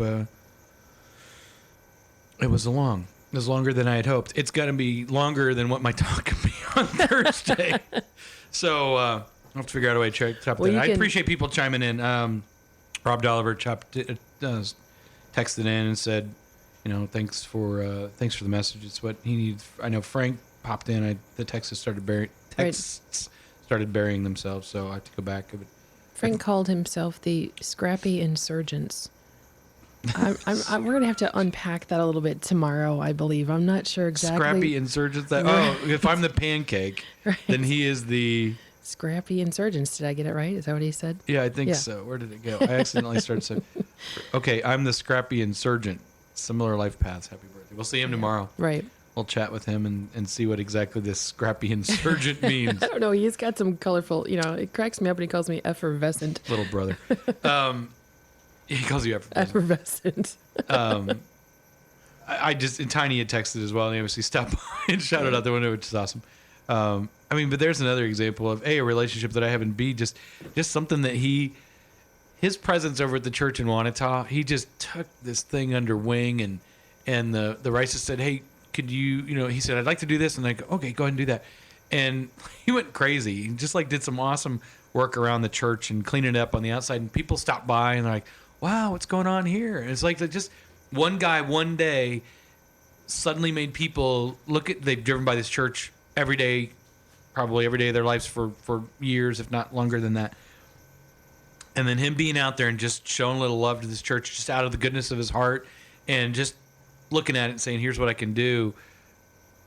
We had clients in last week who said, but there's something going on at the church because we noticed it looks a little brighter, a little something or other. I mean, it's not like he painted, he just cleaned up stuff. But I mean, just like I said, he's another guy, just such a, I just love spending time with him in another path. I mean, just the time that we're able to spend and the heart that he has for people and man, it's awesome. So unbelievably blessed. And thanks for indulging you, and you had to sit here through it. Other people could change the channel. I'm blessed to be here. I really am. I'm grateful and I'm blessed. And I told God that I would ride this wave so long as He provided it. Yeah. Yeah. I think it's our. So my mom, I thought maybe she was going to make me splurge and bought a shake. She bought like a smoothie thing. Good job, Mom. Good job. It's good. But when I thought I was drinking, thought it was going to be a chocolate shake. It was like, woo! That's a little bit different. It's like peachy or something. So it like looks a peach white. smoothie. Well, there's whipped cream on top, so there's a little bit of But the cup indulgence. is not transparent. It's just white. No, it's Okay. a styrofoam cup. Oh, I thought it was some kind of white thingy-majigger. Styrofoam cup. Let me write my own song. I don't know. Maybe there are people out there that did not get that, but that was funny. That was funny. Yeah, exactly. I'm not going to That's- elaborate on that, but that was funny. Oh, my So I daughter brought- downloaded that or found that song on the web and was listening to it because I had just heard rumors of it. I'm nightmare of it, Yeah, so. I mean, it's funny and I find the humor in it, but it's like, oh, I don't know. It's a country song. It It sings sure about is. country things. I'll sing my white styrofoam cup song. So Styrofoam is bad. Just saying. it is, It is. You should. but it brought goodness. There's All some right, we'll goodness go in with that. bad. So I brought lunch for you, but did? mom supersedes, I guess, because Wow. she bought you lunch. But I brought my Did you bring your bok choy, goulash thing, whatever the heck? kale, Oh gosh. colorful red peppers, onion, garlic, sautéed in olive oil, and with brown rice vermicelli. Brown rice vermicelli. Vermicelli. Vermicelli. Okay, well, I'll try Yep. it. Give it a shot. Thank you for Gluten-free. that. That's right. It had to be gluten-free. Splendid. I appreciate the thought. Thank you very much. And thanks again for the thoughts from folks. And good morning to you. It must be spring break. We've seen lots of boys and girls out today. Wandering around today. But I do appreciate everybody listening. Thanks for your feedback and thanks for birthday wishes and thoughts about my talk again. Hopefully, it didn't run too many people out. Well, maybe But, people will be more compassionate now when they're listening. They'll understand where you're coming from. Yeah, I truly am on fire for God at this point, and at least now you have a little bit of reason understanding where it comes from. And I think the second chances that He's given me are not exclusive to me, and they're there for everybody. And so I just hope people will spend some time. He's right there. He's waiting. So we'll wrap up in some prayer. So probably at that point, anything else we need to remember for today, Tuesday? I don't think there's anything. Hopefully I haven't. Wise or just We that do have it's prayer requests Tuesday. for Lisa's sister, who has a hearing today. Oh, So I'm out of the loop because Lisa's been on vacation. I know she's been Oh, taking a couple of days geez. off. Yeah. But she's back today. We're glad to have her back. She's back. Rices are gone, so there will be. This is not one of those like when the cat's away deal. We'll just be playing a lot of catch up and trying to figure out what all we have to get ready for them to come back. They're at the songwriters thing I mentioned that earlier. They're Right. starting a It's very songwriters cool. group here in town. So if you are a budding or fervently songwriting person or interested in it, there'll be information coming about that in the near future. It's not limited to Christian music. Obviously, with their background, there will be that involved, but it's not. It's a wide open group. It's an opportunity for anybody to Right. get I don't together. think it's genre specific. No, it's right? not. Yeah. You could do country. You could write your own white styrofoam cup song if you'd like. I'm I may have to go. Got that one between Live It to Give It and White Styrofoam Cup. I can write a line. That's about all the further I can get. Maybe there's something more I can learn at the writers group. But that'll be coming up. We'll be talking about it as the date is set. I believe there is something coming up in April, which is rapidly approaching. It's like April next week. It is. Yikes. And so we'll talk about that. And again, appreciate everybody listening and joining us. And so we got Lisa's sister, and I haven't heard much more from Sarah about Stella, but I'm sure there's still additional recovery that's going on there. That was a pretty hefty surgery that she was going in through, but hopefully the lack of hearing anything means that things are still progressing in a positive way. So we'll continue to lift up Stella and her family. And anybody else? How's your friend in doing a little better Chicago? today, and I have another friend whose family could use some prayer. My friend Becky is going through some difficult family stuff, and I just would ask you to pray for her and her 3 beautiful boys and a brand new baby Avery, and her husband Sean. And I'd ask for prayer for myself and my boys and their father. And, we have to go to court tomorrow as well. You are going to court Yeah, tomorrow. it's in the afternoon, though, so Okay. I'll be here in the morning.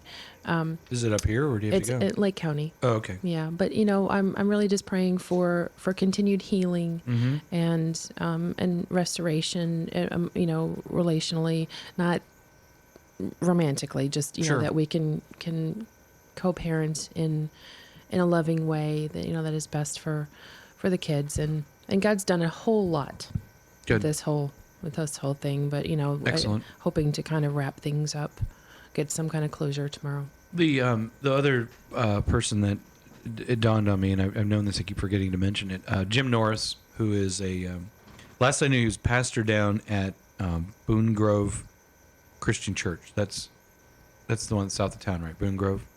Yeah. I was confused it with Indianapolis. I think there's a Beach Grove in Indianapolis, so it's Boone Grove here. But he's a pastor down there. He and I went through banquet together. Hugely different backgrounds. He was just as dramatically, probably, well, I don't know if anybody more, but certainly as dramatically impacted through banquet as I was. He was hey, there's Randy. Oh, how about that? Come on in, brother. Just come in and say happy birthday. Do I need to clear a chair? But speaking of banquet, Randy and I lived like 4 houses down from each other for years, and then we meet at banquet. How about that? But anyway, so Jim Norris was moved so much by banquet that he pursued. He was a retired detective from Houston, the Houston PD. The stories he told of stuff that he saw I can only imagine. is like war zone type Yeah. stuff, and worse in some cases because of the intentionality of it. But he pursued becoming a pastor coming out of banquet.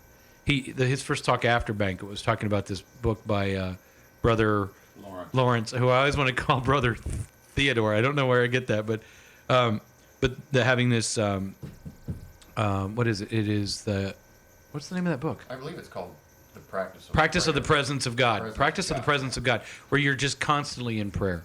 And he had applied it. He didn't just read the book, he applied it. And so now he is he still pastor down at Boone Grove? I was just at his service Sunday. It was Okay. great. Yeah. Yes. So he and his wife Nancy. Randy didn't want to talk, but now I we've know, dragged him yep. in. That's what happens. That's what happens when you come in. Actually, So- just came by because I was just going to join you in prayer. Awesome. I was That's gonna awesome. put it Perfect outside the window. Oh, Sweet. no.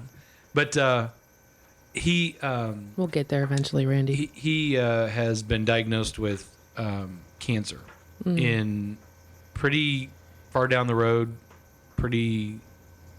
I can't quite understand it because I thankfully have not been very involved in a close relationship with people in that situation where I understand all the vernacular of it. It's But pretty advanced. Is that what you're saying? anytime you hear the term stage 3, possible stage 4, doesn't matter what Scary. type you're talking about, you're in it. I know his faith is what carries him. I know the community is lifting him up in prayer. The devastating situation is that he is in for a long battle, no matter which way it goes, physically and financially, and he's not insured. Right. He's a pastor. Nobody's, Correct. Yeah. And so we're praying for a lot of help and a lot of direction with that. And whatever needs to be done, we'll pray for God to lead it as it need to be done. So Pastor Jim Norris, who's actually supposed to be on team with us in the next couple of weeks. So saw him a couple weeks ago. The guy just is a trooper. He's incredible. I saw him Sunday, and he looks great. He sounds great. He is great, and his faith is strong. He will just do whatever. And so I think that there would be sort of the knee-jerk reaction that people would assume he would, with all the stuff going on, he would, there's enough going on in his life that he could step aside from the team and no one would think anything but that's the right thing to do. But personally, I could see him going, yeah, no, this is where I'm supposed to be. So whichever way it goes, we'll be blessed by his presence in any way, shape, or form. But certainly lift him up in prayer. This has kind of come out of the blue. This is, to jump to stage 3, not having any sort of warning on it, is I think lymphoma was one of the terms I'd heard. I can't remember. Right. And they're concerned about colon cancer as well. Yeah. So anyway, we lift them up as well. So we'll go in prayer then. And you want to start? And Randy, you can chime in if you want to at some point. We always I'll offer. probably just pray silently. Pray silently. Are you fine. sure? We always offer our guests to It's fine. to lead in He's good. prayer. And Wasn't not That's all right. wasn't prepared, but That's all right. You can join in. Just silently be there in presence. That's awesome as well. So you want to start then, Jen, and I'll. Sure. And Heavenly Father, I just come before you right now, and it's never lost on me the amazing things that you've done in my life, and the stories that I am blessed to hear, the amazing things that you've done in other people's lives, and and just to give Randy a little bit of comfort, that I often even just boldly pray that I'm grateful and humbled that I can come before you, Father God, and not be graceful with my words at times, and that you still hear us. And as that gentleman on the side of the road reminded me, you know our hearts, and you know the things that we have stored in them, the good and the bad. And I thank you for the opportunities that you give us to kind of prune out and refine those not so good things, and the opportunities that you give us, Lord, to grow the wonderful, amazing things, to become the people that you've designed us to be. And I thank you here on Testimony Tuesday for RG. I thank you in celebration of his birth, that he is who he is now, today, the things that you have walked him through. And I'm grateful for the blessing that he is, not just to me, but to many. And it makes me also think of a few of the other wonderful people that you've blessed me with in my life, Janine and her family. I just lift them up to you, Father God, and Becky and her family, and I lift them up to you as well. And I just pray, Father God, that you would release them, release those in their lives that need to be released, that need to be delivered, that need to be taken out of bondage. And I pray for them. I pray that you would cover them, that you would give them wisdom and guidance, and that you would just bless them with many strong parts of the body that would come around them and help lift them up and edify them and encourage them and help walk them through this time of healing. Father God, I thank you for this day. I thank you for your Holy Spirit. That I thank you that I am sensitive enough to know when to speak and when not to sometimes. I thank you for the many things that you're doing in my life, in the lives of those that surround me, that you give me the ability to see your greatness and your glory. Thank you, Jesus. Heavenly Father, I'm just so thankful for all that you've provided in my life. Not just the stuff, that's the least of it, but the people. The people, when I recognize them and give you credit, and in those times in my life when you brought people into my life that I was less aware that you were positioning in my life. But all along, you have a plan, and you've blessed me with it. You've blessed me with the people, the experiences that we've shared, the experiences that I've gained from others. It's all part of who you want me to be, and I hope and I pray that I'm doing what you want with those things. I'm learning. I'm trying every day. I'm stumbling probably more than I'm walking. But you're right there. Continue to cheer us along and point us in the right direction. And all that you've provided me with is not for me. Let it, let me be who you need me to be to reach someone who doesn't know you in that personal, individual way. Because that is what we are called to do. We're not saved for our own well-being. We're saved for the well-being of someone else who needs to know you. And so I just ask that I, drop the guard, drop the barriers, drop the things that might be cluttering me, and my sense of awareness to reaching out to someone. And we lift up Jim and Nancy and their family as Jim goes through what he goes through. We know he's strong, and he's strong in his faith, which is so awesome. And it will be, I'm sure, what he wants to come out of this is the recognition that you're in charge, and that this is all somehow done in your glory. But there's people that will still wonder, and they'll still question, and they'll still be bruised by the process. Lift them up, give them comfort to know that you have this. We pray for Lisa's sister as she goes through a challenging process here. We continue to pray for Stella, baby Stella, and her family as she's in recovery. Pray for Randy. He's a blessing in my life, and we've had great conversations, and I know he's still faithful to you and excited to know where you're taking him and his family as well. Thank you for this opportunity, all that's here within this, and let us use it in the best way possible to honor and glorify you. And pray this in your son's name. Amen. Amen. Well, thank y'all. Thanks for stopping in, man. We will be back tomorrow. Frank will be here. Yep. Another episode of Frankly Speaking. We're going to find out about what was his term? Scrappy insurgent. The scrappy insurgent himself, frankly speaking, Frank Guzzo. So we'll be back then. We'll be back tomorrow. Hope everybody has a great day. Consider yourselves forewarned. Exactly. Thanks again for everybody's wishes and feedback today. I'm very appreciative of that. And we always welcome it, good or bad. Let us know what your thoughts are. And I'm nowhere near ready to push a button and start music. It just dawned on me. We need some the computer's not even ready. Happy, energetic, something to jumpstart. Man, where is it? I'm not even midday. Usually, it's like now. 10:25. I forgot 23 to more clock precisely. in. I did too. I walked right by I was going to it. clock you in because I thought, That's I'll funny. do that for him, and then I forgot to clock in myself, and you'll have that. Trying to remember a password. Gosh, my computer completely backed up. I should have. Normally by this time I've looked to make sure that we're still logged in, and it's time to me right out. Do. We are here to test. Right. You know what? It's funny because that's the song that was in my head. Whoa, It's the whoa, whoa, whoa song. Yeah. God is Although surely there's great. a lot of whoa, whoa songs I'm hearing. Yeah, there are. That's like a big.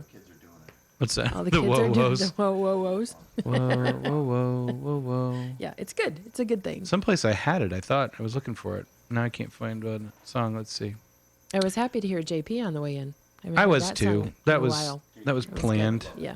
JP's Yeah, pretty absolutely. cool. I got that one. Yeah. Yeah, he's that was planned. That was my little birthday song to myself.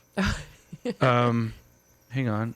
I will do this is another. I think this song played when we first came in, but I like it this much. Okay, and it's your birthday, so we'll give you that. Today is my birthday. It is. And I love it. Actually, I'll tell you what. This song came on, and it was just like I got teary-eyed when the thing first came on. I'm like, what? Where'd that come from? It's Jeremy Camp. It's Overcome on WITW. Happy Tuesday. Seated above, enthroned in the Father's love.